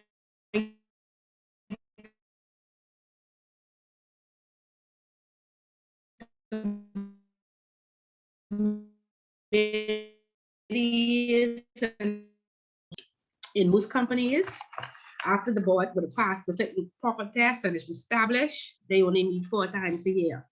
And so executive management or senior management, the board then delegates its responsibilities to senior management, and some senior management carries out that function. Okay, and so the board is responsible.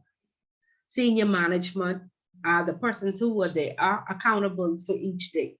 Okay, so you could share the accountability is, but you are ultimately responsible. Okay, and so they are there every day.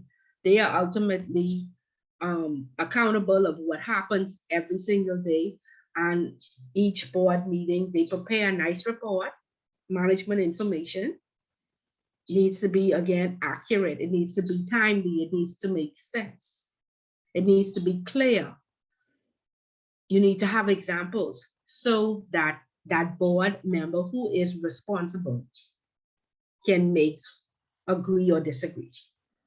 Okay, and you want to be challenged. You don't want board members who just sit there and say, okay, good, thank you for that compliance report, thank you for that finance report. No, they are there to add value.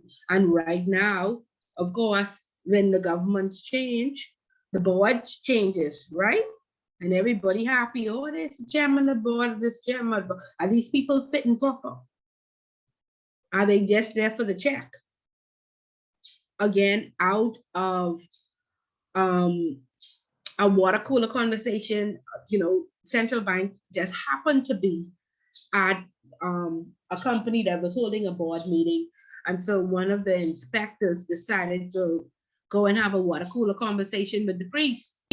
Said, oh, I attended your church when I was a young girl and blah, blah, blah. How are you? And so he said, oh, good to see you, blah, blah, blah. She said, I'm at the central bank. I'm an inspector. We just happen to be here doing an audit. So how do you handle your pets? And he said, pets? What is a pet? And so she said, you know, you're politically exposed people. And he said, I don't even know who is politically exposed. He said, I didn't know it was a thing. Okay. And so out of that conversation, you know, she went back and she said, you know, of course there's a priest on every board, and he is, you know, he or she is there to keep the peace and say the prayer and what have you, and speak from the community aspect. However, there's a minimum standard. And this is why they enforce AML training for all board members now, and it has to be annual, and you have to sign off on it. Okay, and this is why they said that board engagement policy is very important, and we must get it out. Okay, so again, very reactive. I have persons now in my intro class who are telling me that, oh, I'm here because I'm on the board of directors of this such and such place, and they are only an intro. Okay, and I've said, you have to go all the way to ICA. This is going to be a journey. And they said, but I don't really have time for that right now. I said, but you really shouldn't be sitting on that board. I said, how did you pass the fit and proper test? So, you know, be like I say, you have to be checking, because people are sitting there just for the check and for the lunch. Okay. A board should be comprised of both executive and non-executive members. Directors are to act independent of undue influence from internal and external sources. The chairman of the board and the chief executive officer, senior official, to be separate roles. We have had a chairman of the board wanting to be the chairman, the CEO, which means senior official one. No, you want to ensure that those roles are separate, and nobody has that influence. We actually had a husband and wife come out of Channel Islands, and first of all, they were boyfriend and girlfriend and nobody knew. And both were sitting on the board, and both were senior management. And so, of course, that caused a conflict, you know, for the entire organization. So you want to make sure, you know, you have to ask these questions. Are there any family members or anybody related? Because, you know, that you couldn't get nothing past the two of them. Okay, so be very careful of these dual roles, or these persons in relationships or family members, you know, in senior management as well on the board. Directors are appointed to act on behalf of shareholders and are accountable to the shareholders. The board's key purpose is to ensure the bank's success. Even though they are delegating their responsibilities, they are ultimately responsible. Okay, it's only a delegation. Okay, they cannot say, well, senior management did this or that. But what actually happens in real life is when something goes wrong, that person is replaced, right? And the board is, you know, never, at least they say, well, hey, this is why there was a shortfall or a breach because of this person, and we've let that person go. And so now we should not have that problem anymore. The board is also expected to deal with challenges and issues relating to corporate governance, corporate social responsibility, and corporate ethics. And again, in the board engagement policy, institutions had to now prepare a code of ethics, which the board signs off on, that they are acting ethically and they are following the employee handbook, and they are having trainings and what have you.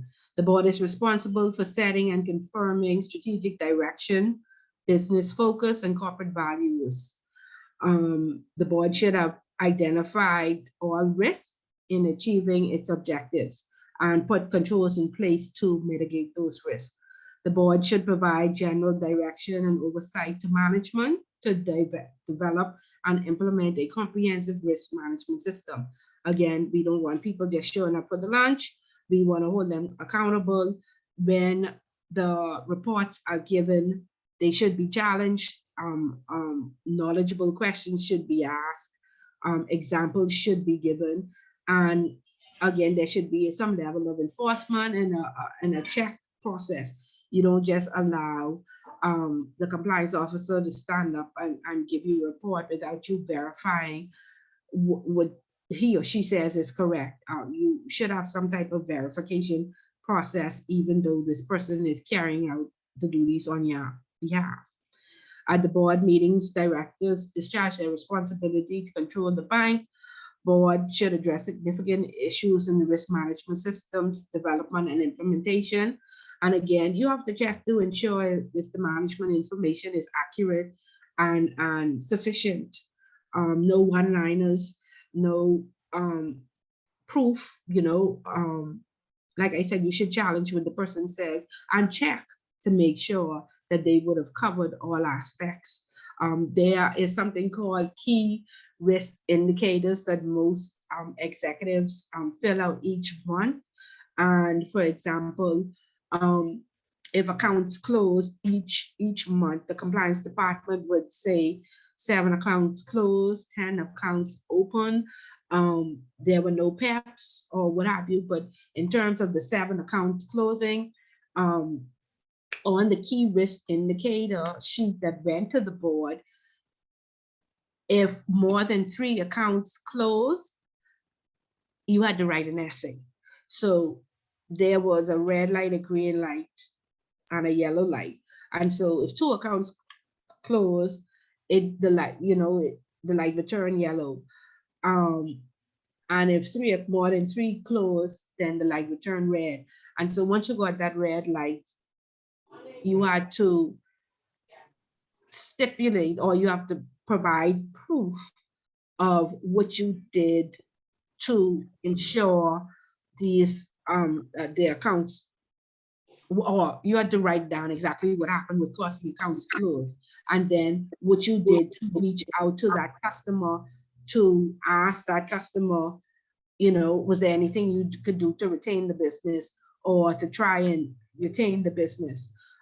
Then there were also indicators for amounts. And so we were wealth management. To open an account was $250,000. So if the total of those 7 accounts were $250,000, again, you'd only get a yellow light to say, give us a comment on what happened. But if it went over, let's say 500,000, again, it turned red, and you would have, as the manager of private banking, you would then have to write an essay on who closed, why it closed, what amount, why the bank lost this money, and what you did to ensure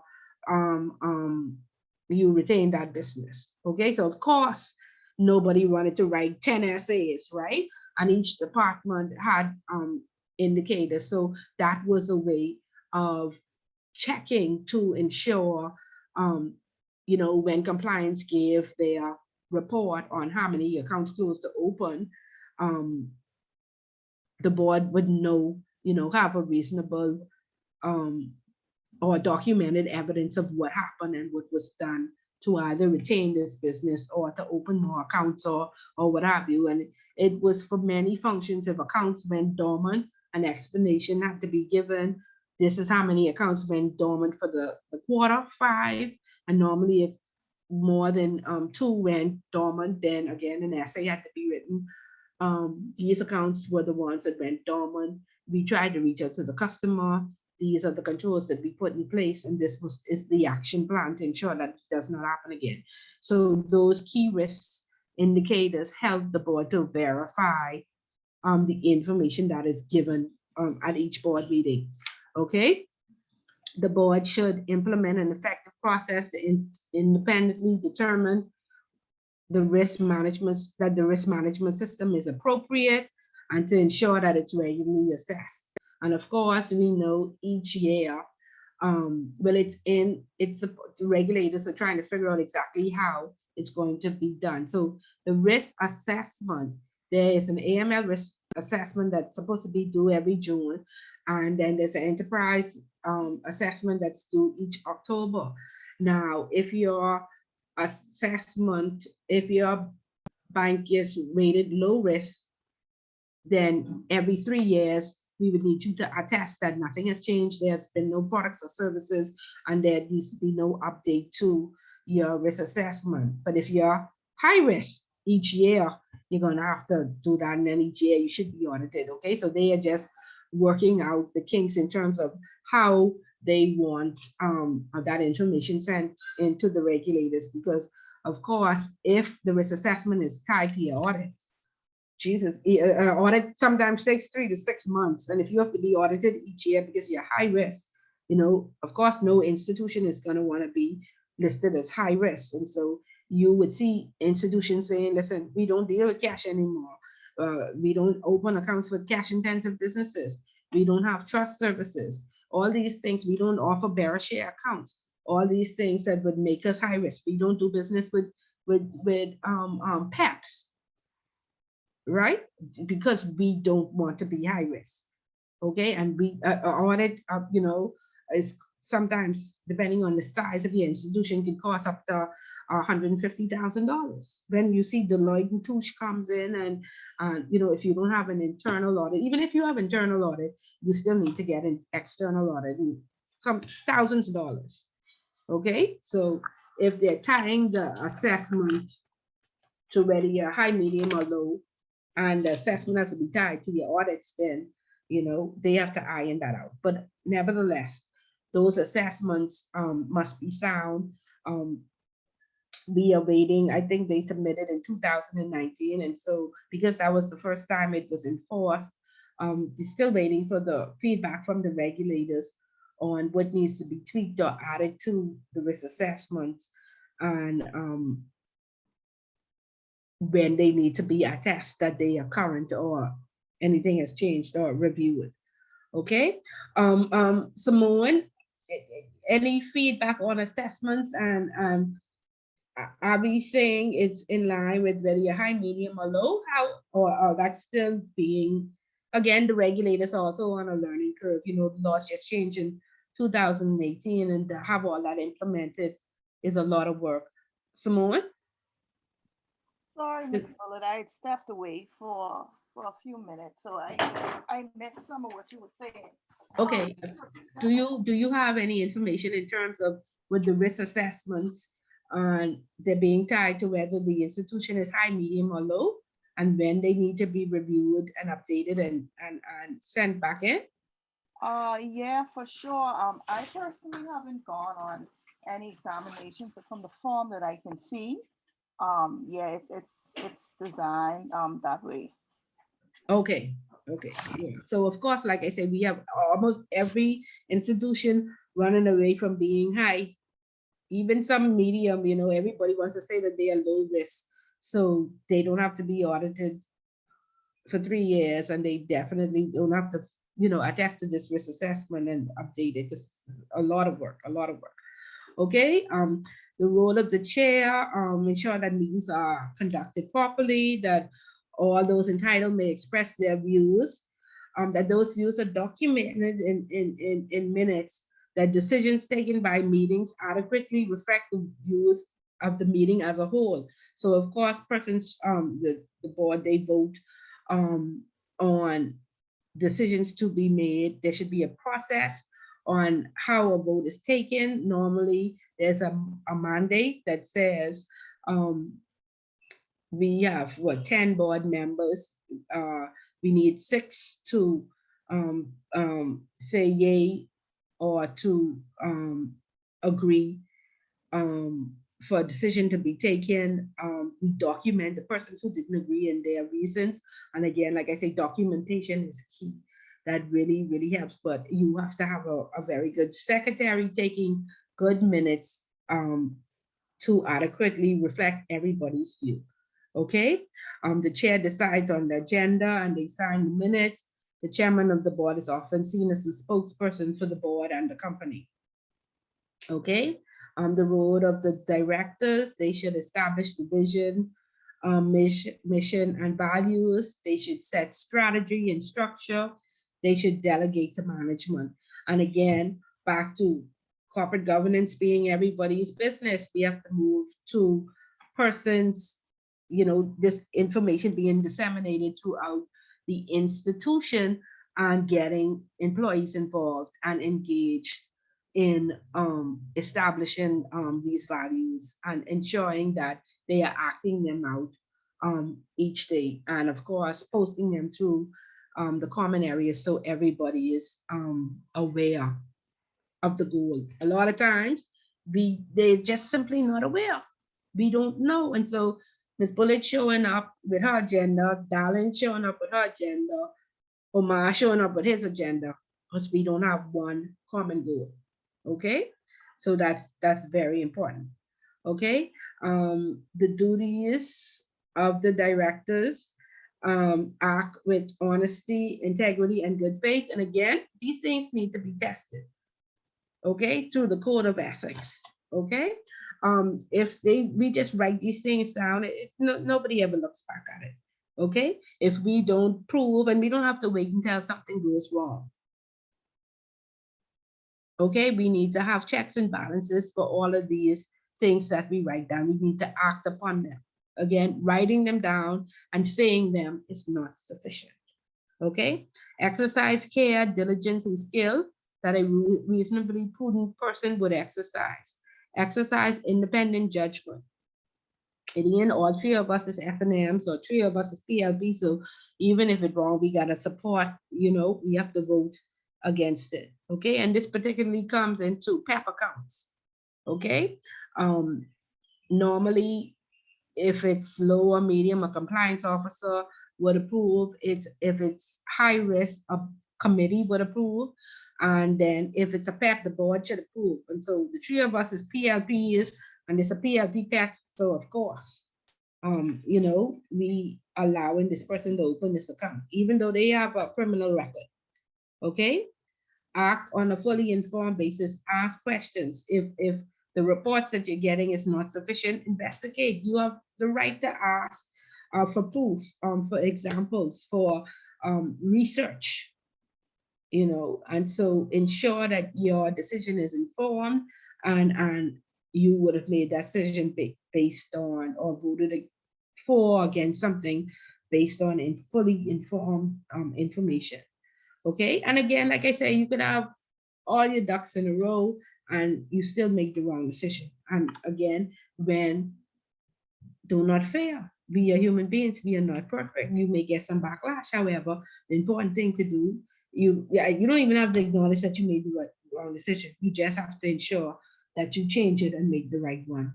Okay, and so some of us, because of pride, because of influence, because of intimidation, we hate to say that we are wrong, right? And so that's the decision we made, and no matter how severe the outcome is, we gotta stick with it because we cannot say that we're wrong. Okay, we gotta get past that. Okay, understand and devote sufficient time to your responsibility. Don't be like this person who in my intro class who's sitting up on the board and making decisions and saying I don't have time to attend. After intro, I dropping out. I just doing this to check the box to say I did something. No, those fit in proper guidelines, and this is why things need to be renewed, because he would have slipped on that board before 2018 or even in 2019, because everybody's still on a learning curve, right? And so if we already say, oh, Ms. Bullitt approved, back then we didn't ask for CVs and certificates and source of belt. We didn't ask for those things.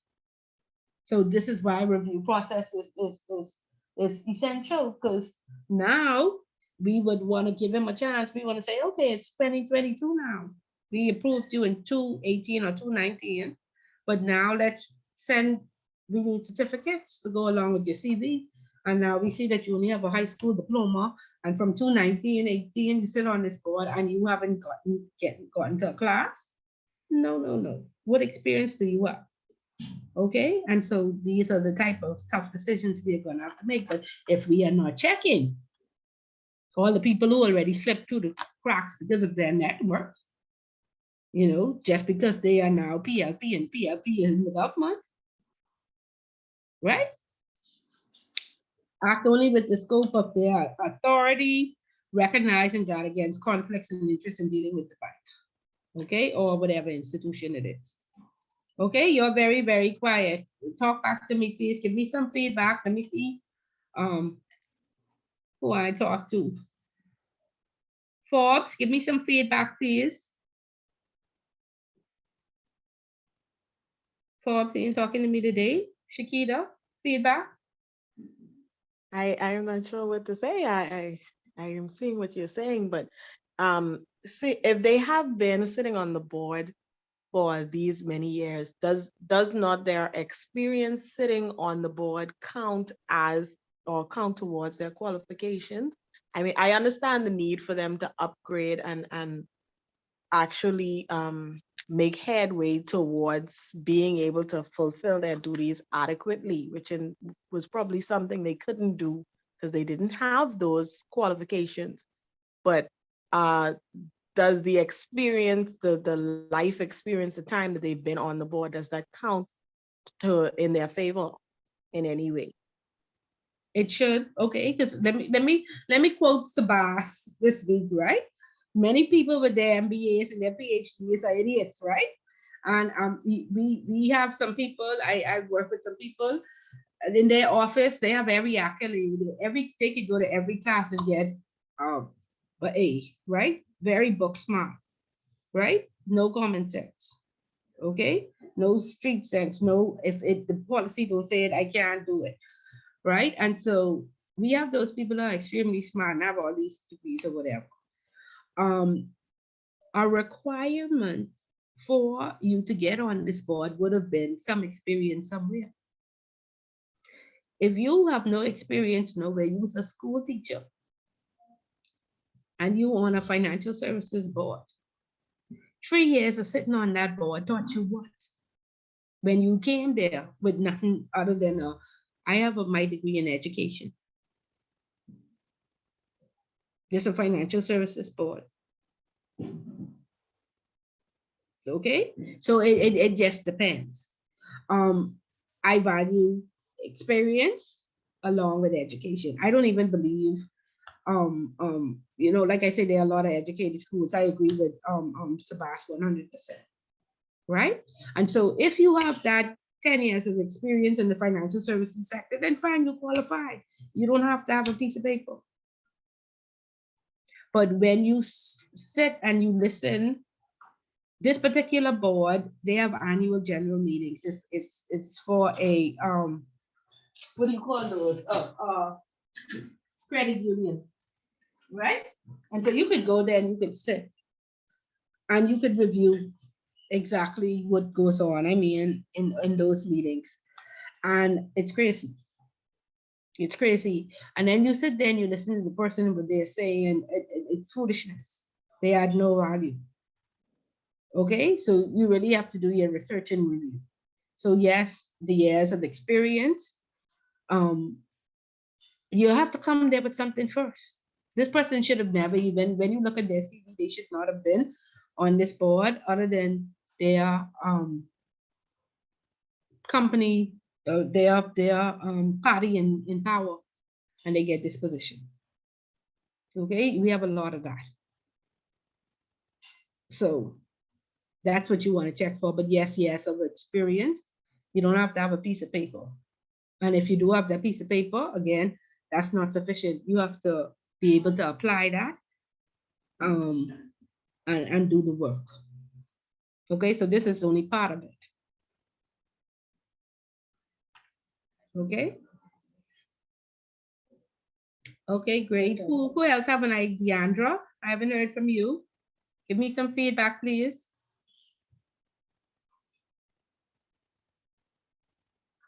Deandra, you ain't talking to me today? Okay. No? Jensen there? No? Okay. All right, Miss Bullet, we'll continue on. Okay, but this is clear. Forbes, you follow it? It's clear. You kind of mashed my toe a little bit, but Oh, Forbes, I hope you were sitting up on no board. You in this class too, but make sure, yeah. no, I'm not in any board at all. Oh, you don't go there for them people lunch. No, don't go there. Because the last board meeting, we was the Cafe Baptiste. Oh, and all they was doing was talking about the food. I said, gee, you could act a little bit more decent, like, we ain't just here for the food. They was just excited over, oh, we going to Cafe Baptiste, this, so, blah, blah, blah. Yeah, anyway. Okay, so the chairman's role includes managing the board's business and acting as the facilitator and guide. This can include determining the board composition and organization, clarifying board and management responsibilities, planning and managing the board and the committee meetings, and developing the effectiveness of the board. Responsibility is to ensure that the board is competent and has competent management. The board should clearly define and document its own authorities and responsibilities, including those of the chair and senior management, and provide checks and balances over actions of senior management. And again, some of these chairmen are we had a chairman removed, very unscrupulous. You have to have these things in writing, and you have to have a committee within the board to check these things. Because you would be very surprised. Again, back to the Royal Bank of Scotland, I do hope you take some time to read it. They the CEO suggested this remuneration package with his pension, and they disagreed, and so they kept asking, what made you agree to this for one person? Friends, family, and lovers. So you want to ensure that checks and balances over the actions of senior management. Okay, the board should ensure that the hands of qualified, honest, and competent management, and the managers understand their responsibilities. For a little while, the CEO was removed, and senior management decided to take that opportunity to raise their salaries. Okay, when they brought that to the board just agreed. Okay, so on the basis of what? Why didn't you all raise your salaries whilst the CEO was there? So a lot of things happen. Board should ensure that clearly established objectives are developed and a strategy is achieved. And again, it's shared, because a lot of times persons, we don't know what the strategy is. We don't know what the risk appetite is. Okay, the policies and procedures are there. We don't have the time to read them each week. Nobody gives us 3 hours per week to read them, but we're expected to know them.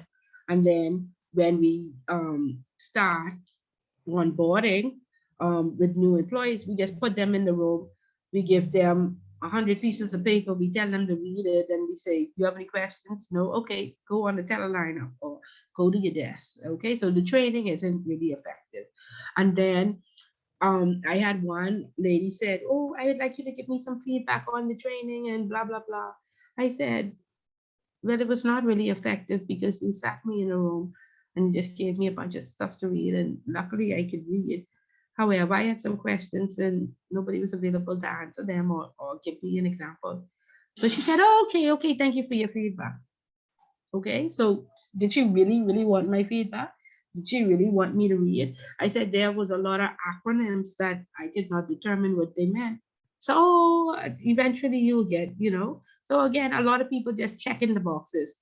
You are new, we have to onboard you, we have to give you this policy, we have to tell you to read it. We don't really have to ensure that you read it, and we really don't have time to train you for 2 weeks. So do this in 3 days. Okay, and then tell us if it's effective. Even if you tell us it's not, thank you for telling us, but we ain't gonna do nothing about it. Again, act, no act. Okay, no recheck in the box because this was required. We don't care if it works, or we don't care if it's effective, and it's very easy to do it in at this level. Okay, it's very easy to do it if nobody's there to check. Okay,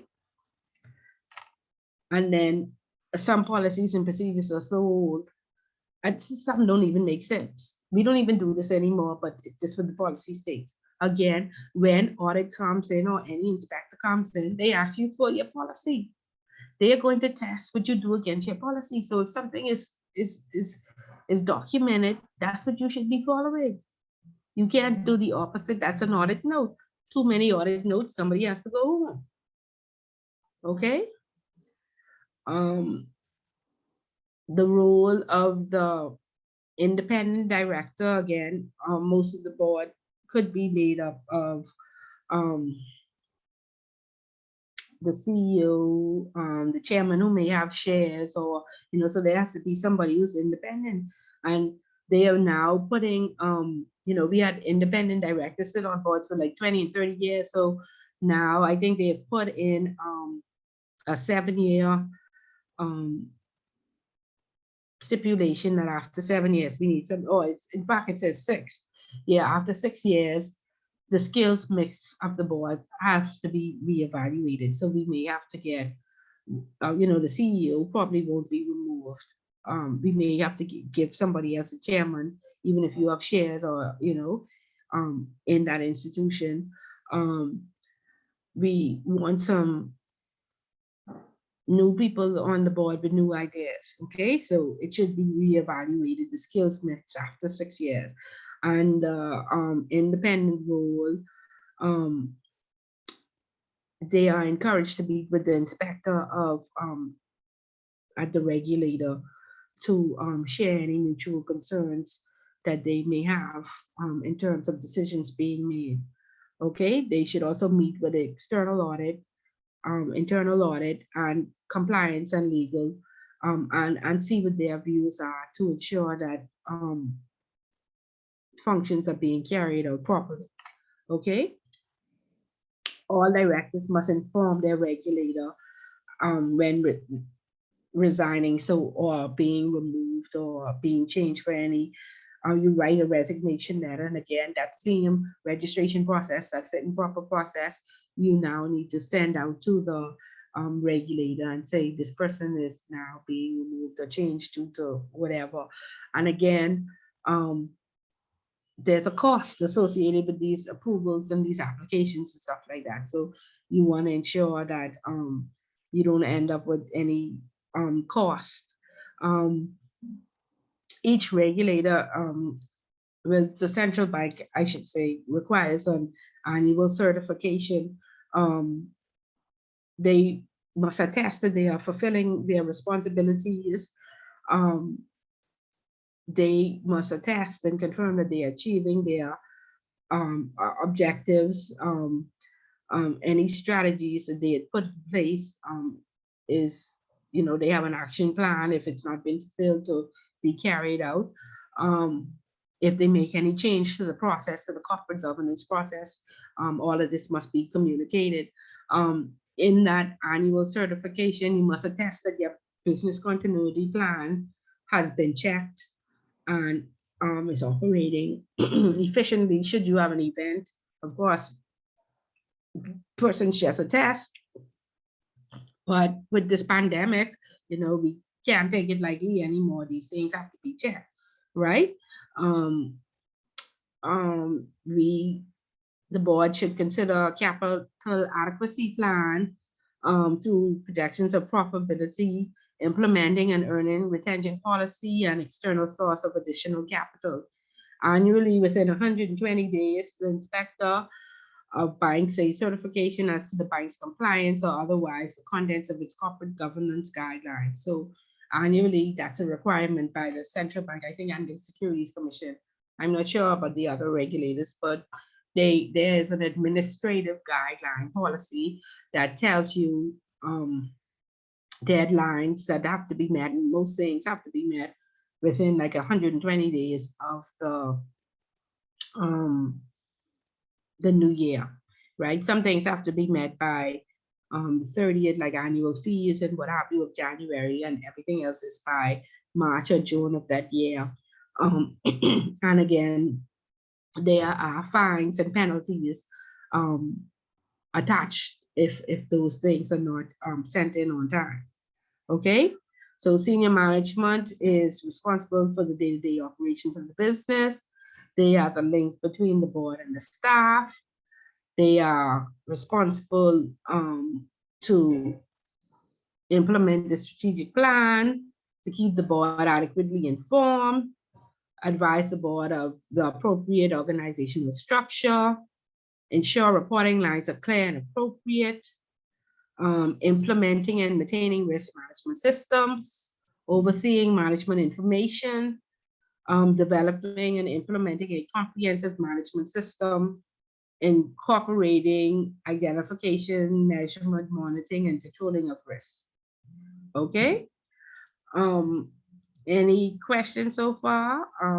Along with establishing the board, there are various committees that are enforced. And again, like I said, there should be a AML committee or a compliance committee.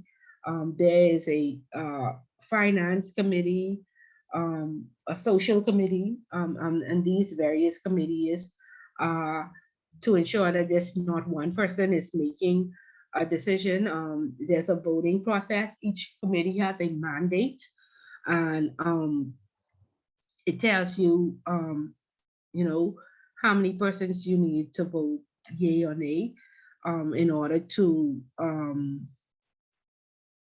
approve an account, you know, account opening, if there's an account opening committees. And so these committees, they meet probably monthly, and it's made up of executive management as well as an independent person from outside the organization, just to ensure that everybody is abreast and aware of any issues that may occur, and you know that each department that is affected, you know, there's not just one person making all the decisions and nobody is aware, and so there's a voting process. Okay, and so if you plan to you know, one day become a board member, because again, that look like a revenue stream now that everybody's working towards. Try and get on one of these committees, or ask if you can, when you cross train, sit in on one of these committees and get used to what goes on there and how decisions are made, and then you should go on to the board. It should be like a process where, you know, you get sufficient experience before you move on to the board. And again, the board only meets 4 times a year, each quarter, and these committees only reach once a month. So in terms of sometimes there are urgent things that need to be approved, it's urgent information that needs to be shared. So there has to be a system in place for we don't meet together. Everything is being done virtually now, so that's a good thing. So we can call an ad hoc meeting, or we can, they say, send some information round robin and persons approve. So we don't have to say, oh, there's no board meeting, so this paper can't be approved for 3 months, or this is urgent, somebody, you know, somebody blew the whistle, you know, we should be able to round robin or you know, get information through email. Okay, and the guidelines and other regulatory requirements. The central bank and the Securities Commission say, you know, any material change that may negatively affect the fitness and propriety of a director or senior manager of the bank must be immediately notified to, you know, the central bank or the Securities Commission. That's any material change. And in most cases, outside of anything material, they then say you are able to report in a reasonable amount of time. And so a lot of persons, you know, say, well, what is a reasonable amount of time? You know, that's very discretionary. And so you want to ensure that you document the time frame with reporting to the regulator, because you could get a fine if you cannot say that the time frame that you made a report was within reason. But if it's a material change, they say it must be notified. It must be notified immediately. And they say failure to comply, you could get a fine up to $100,000. And then they say the central bank has the power to prohibit an individual who performs a regulated function if it appears to the bank that the individual is no longer fit and proper, to carry out that function. And you had some CEOs who said they can't move me, or some chairmen who said they can't move me, and they said breach of a prohibition order is liable on summary conviction to a fine of $50,000 and a continuing breach of $500 a day. So if you're one of those people say, I'm the shareholder, I know this my bank, you can't remove me. And we have had that happen, and we have had people take the central bank to the Supreme Court and refuse to be removed. So they would have gotten this fine because they remain in the position until this Supreme Court had removed them. Okay. So the primary responsibility for compliance, of course, lies with the board. You want to ensure a senior management, you want to ask yourself, do you have reasonable insurance that the strategic management process is appropriate, that the strategic goals are appropriate. A lot of, when we come to sales, persons have been, there was a big, again, problem where these targets were not smart, they were not reasonable. And so with the economy going down, the targets that were being set were just not reasonable and not achievable. And you had a lot of persons compromising themselves trying to meet those targets. And it went so far as somebody in Freeport had met the target and one employee, salesperson of the year. So that, I think I told that story in intro, where you want to ensure that these strategic goals are achievable, they are reasonable, and they can be in the time allotted, they can be achieved. You want to ensure that they are ethically thought through and does not make persons compromise themselves. Okay, so you want to ensure that these goals make sense. Do you have reasonable assurance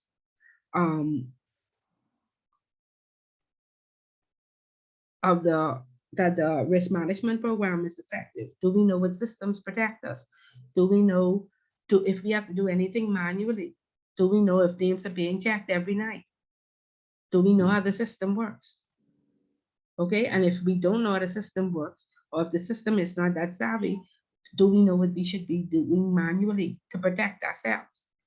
Because now it's not only compliance going to jail, everybody going to jail.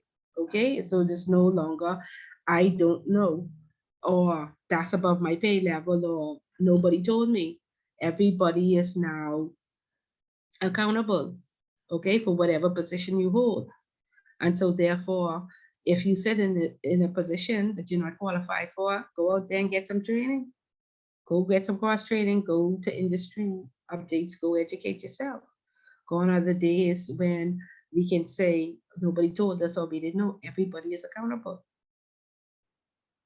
Okay, and so you have to ensure that you have an appropriate and effective risk management program. You have to understand how it works. You have to understand what the risks are and what the controls are. And you have to test to see if they are effective. Because again, like I said, the hackers and scammers are very much smarter than us. Okay, they are going to infiltrate us. The way we stay out of jail or not lose our job because of negligence is that we say, this is what our policies say. We've tested it and we said that, seeing that it's effective. There was no way for us to protect ourselves against these hackers and scammers. But like I said, we go to jail or we lose our jobs because we don't know what the policies say.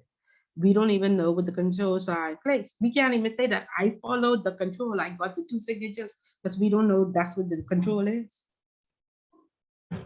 Right? Is there a need to reassess the objectives, the strategies, and the plans? What happened in 2020? Nobody expected the pandemic. So of course, the pandemic started in March, but in January, we set our goals for the year. There's how many loans, there's how many credit cards, there's how many mortgages. Did we reassess that after we saw by June, halfway through the year? Or were we so overwhelmed with the pandemic that we forgot that we had set these goals and nobody was going to meet them? Okay, are we looking at the economy when we set these goals? Are they realistic? Is anybody speaking up? Are the policies up to date? Do they make sense? Did we take time to read them and see that it says that we don't do any business with PEPs, but we have 4 PEPs on the books. We don't do business with people who are charged, but we have somebody who already spend their time and out.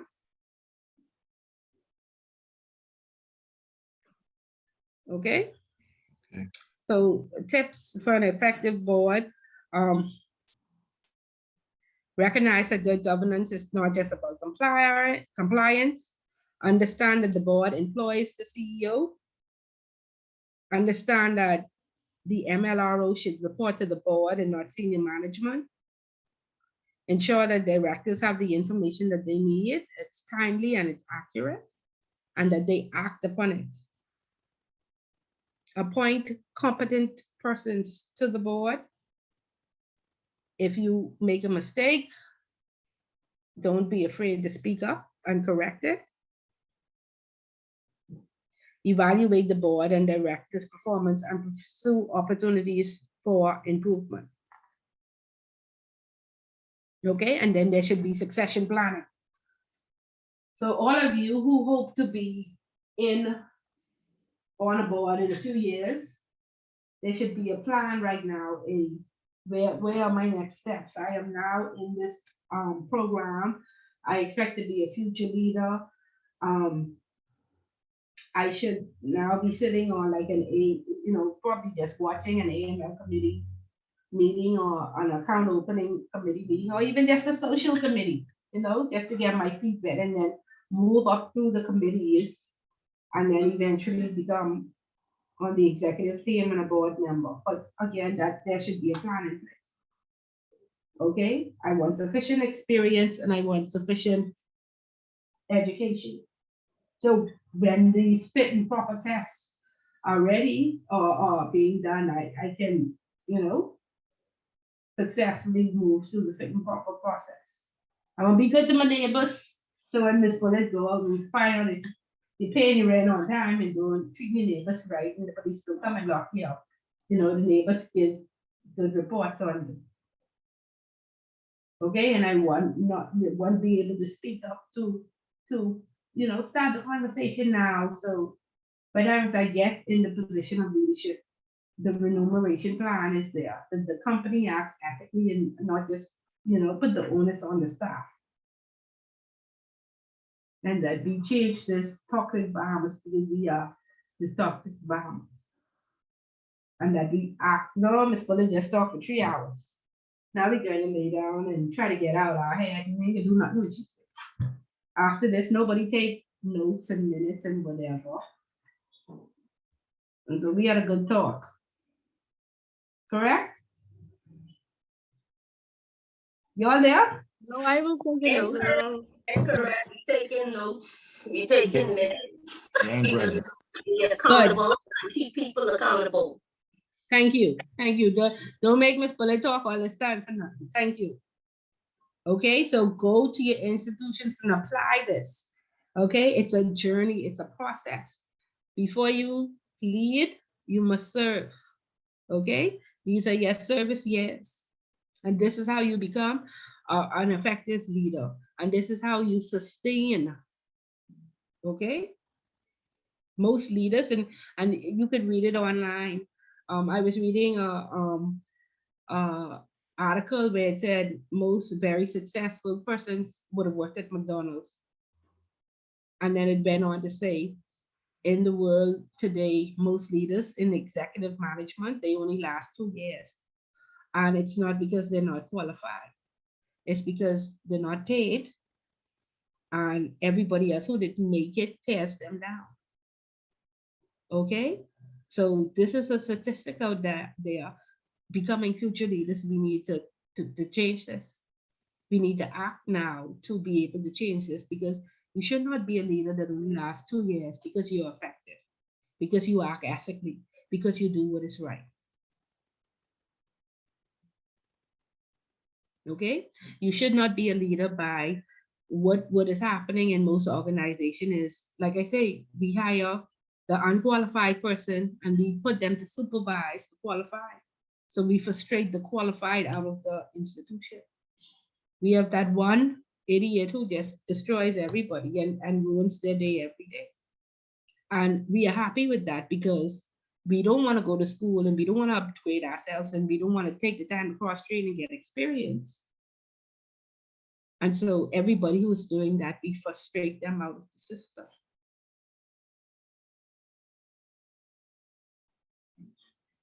Okay, so your journey started all the way from intro. Okay, we have to stop just talking and we need more action. And then we'll be able to sustain good corporate governance. We will be able to be effective. We will be able to, you know, benefit from the benefits of our hard work. Okay? Any questions or concerns? Yes, I have one question. I remember last class you mentioned question 4.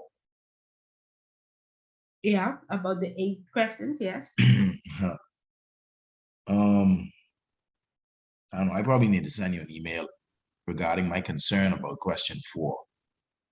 Okay. But say it because a lot of people may have the same concern. Well, okay. As I read that question, you said you had 8 questions, and you know that I don't know if I got 8 questions from it, but that's not my point. My point is that as I read that, the senior compliance officer, MLRO, whatever his title would have been at that company, I'm wondering, and because it kept stressing for several years, he's been back and forth with this thing. And you know, I was trying to determine his personal ethics and integrity. Because if you're in a company, and you alluded to this earlier, you said this at about 11 o'clock when you were speaking. I made a note of it, that, you know, are you just working for a paycheck? And it seemed as though he was in that company, you know, the individual, I shouldn't genderize it, but he was in that company, or she was in that company working for a paycheck, because with the litany of concerns, I was wondering why the person stayed at that company, because you're opening yourself to litigation as the MLRO. Yeah, and why are you staying if there are no changes, no one is listening to you? I think that question, really, that question is to use the Bahamian vernacular, that's a setup. Yeah, but listen, you must remember now, before 218, remember the Bahamas used the staggered approach. So it was anything goes, right? And now we have all this legislation and all these things into law without the loopholes.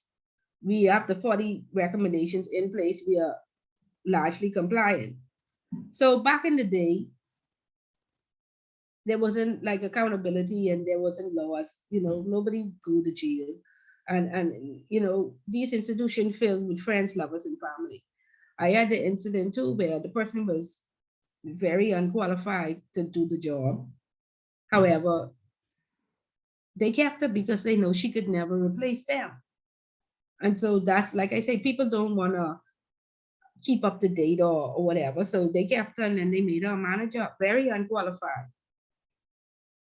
Right? Because they simply they don't want a trained compliance professional who is going to point out, who's not going to sign off, who's going to report you. They don't want that, especially in these Swiss institutions.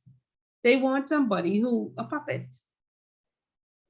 Okay, and so this is why these type of persons they last for job security for the person on top, or they don't want to be challenged. Okay, so this is why I'm saying you must have your own revenue streams. So when you see that this is the direction of your company or this is the appetite, then you can make a decision for yourself. Okay. So, like I say, or very strong network. Today, people only have to like you. You don't have to be qualified. You only have to be my cousin. You know what I mean? Friends, lovers, and family, and you keep these positions. So this is very, very, very common. I'm not surprised that this person lasts for years. Again, you can have an issue. We need a new compliance professional. You can put out a job. Somebody can apply. You can hire the compliance professional. They can be approved. But the problem was that you had all these issues and they needed to be fixed. Did this person actually fix the issues? And if they did, what did they do? But we don't go that far. We check the box. We need a new compliance professional. The first one didn't work out. We got a new one and that's it. Many times it's worse. We had a bank for sale. The CEO was reported and removed. They got a new buyer. The chairman then was reported and removed. They get a new company. They having problems now. So again, just because people hold these positions does not necessarily mean they are effective.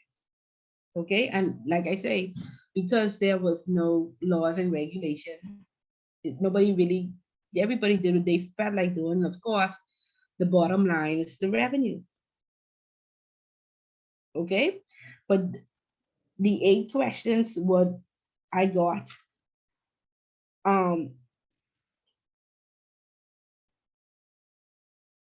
the first part, when it talks about understanding the inherent risk, you want to explain that. You want to talk about the red flags, which is that this person lasted so long or said, pointed out these inadequacies and it was fine. Okay? Aggressive sales practices can be detrimental to the company. These goals, are they realistic? Are they smart? Are these targets in line? And if they're not, is anybody speaking up? Or do we just stress ourselves and compromise ourselves trying to meet these targets? Okay, and then it moves down to the bottom. Discuss the action plan is the first question. Immediate action plan is the second. Long-term action plan is the third. What are the key risks, regulatory and others? Explain why it should be a concern to the executive board of a regulated firm. Why? As a regulatory compliance professional, the attitude and approach of some stakeholders referred to the above scenario cause you concern. Why does it cause you concern? And then support your answer with examples. So that's the 10 different things you answer. Okay, but next week is sorry. I say I get the questions, but the alarming question. How does I mean? Because I read it backwards, I read it frontwards. I think it's the key thing is it says several years. And this has been ongoing, and they're alluding to this compliance officer having fundamental problems for years. And I get it, because that's gonna happen. But my question is this, and I can't escape it. Why? For the sake of integrity and ethics, because these are the legs that GRC stands on. Why is he even at that firm? Because the board wants a puppet. They don't want somebody who controls them. They want a person who they can control. Okay, Miss Bullet. So, in all honesty, how can the same person present an objective report to the board, then at the end of the day, he has or she has an overwhelming responsibility to act. Your actions are either, you write the memos, you send out the notices, you have the meetings, and if nothing happens, you cannot leave yourself vulnerable. Yeah, but then to again, legal that's the culture. prosecution. Again, remember the fish rots from the top. That's the culture of the firm now. They don't care when she sends out the memos and write all of these things because they see all the things that she gets away with. They see how ineffective that person is. That's why I'm saying the Okay, question. so I'm the at a culture- crossroad with that question. I'm Yeah. seriously at a crossroad with that. That's So all I again, wanted to say. these are the red flags that you will say that this has to affect the culture. This has to affect the way that they do business.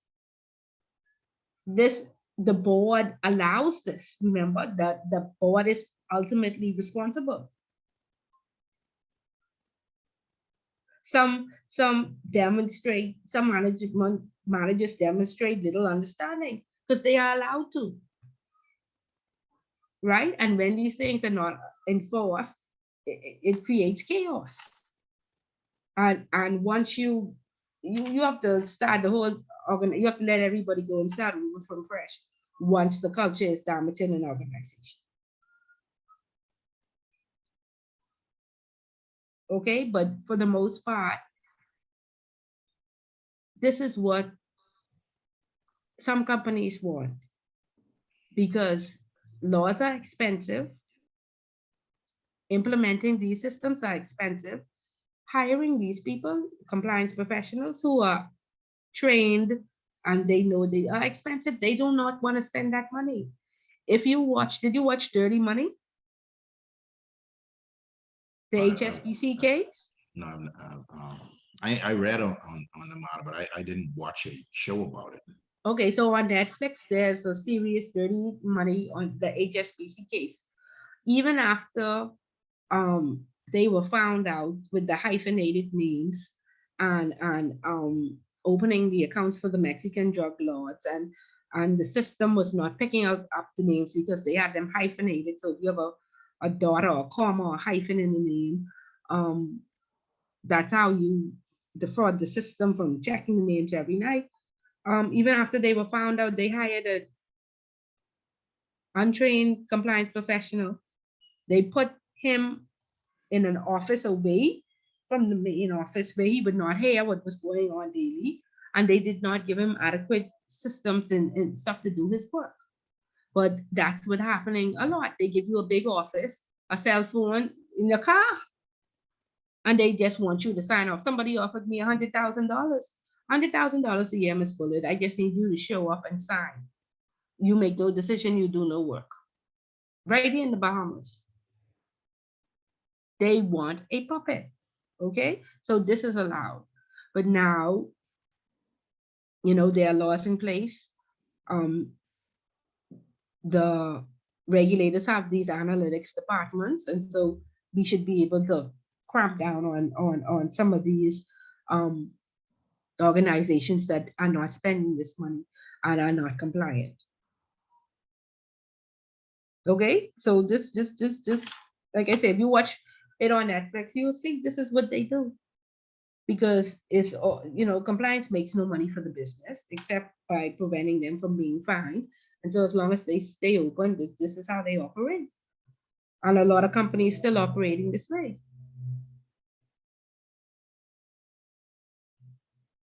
Okay, it's the sales, it's the bottom line. You must make that money no matter what you do. We have people you know, out of Venezuela, going and getting residency in Spain and trying to open up accounts. Once they get a residency, we know this is a Venezuelan account. We know it's high risk, but they just changed the jurisdiction, and so therefore we do business with them, even though Venezuela is outside of our appetite. Okay, the salesperson, some of them, they work on commission, and so therefore they fill out the forms for the customers. They know what it takes to make this high, medium, or low, and they know they don't want a high risk account because they don't want to do the enhanced due diligence, so they manipulate the data. Okay, and not tell the account is unopened and somebody monitors it, which we never have time to do because we overworked. Nobody does the reviews. Tell me that after we do the review, the account has been open 5 years now, we finding out disappear. You know, so there's a lot of problems associated by you know, these things happen. And again, it always goes back to money. And this is why I want you all to have some awareness training. Read these stories. Watch Netflix. You'll be very, very surprised that these Okay. things happen, and very often. Okay. Okay? Okay, good, good. So any other questions or concerns? No? Okay, so next week we are going to go over the questions. So please print it out or have a copy of it, and start to do your research so it can be interactive, and we can share our tips and just make sure that everybody's on the right page on how to answer. Okay? All right. All right. Looking forward to it. Have a nice week. Okay, Thank you you. too. Great. Thank Take you. care. Have a good Bye-bye. weekend all. Okay, bye-bye. Okay, bye.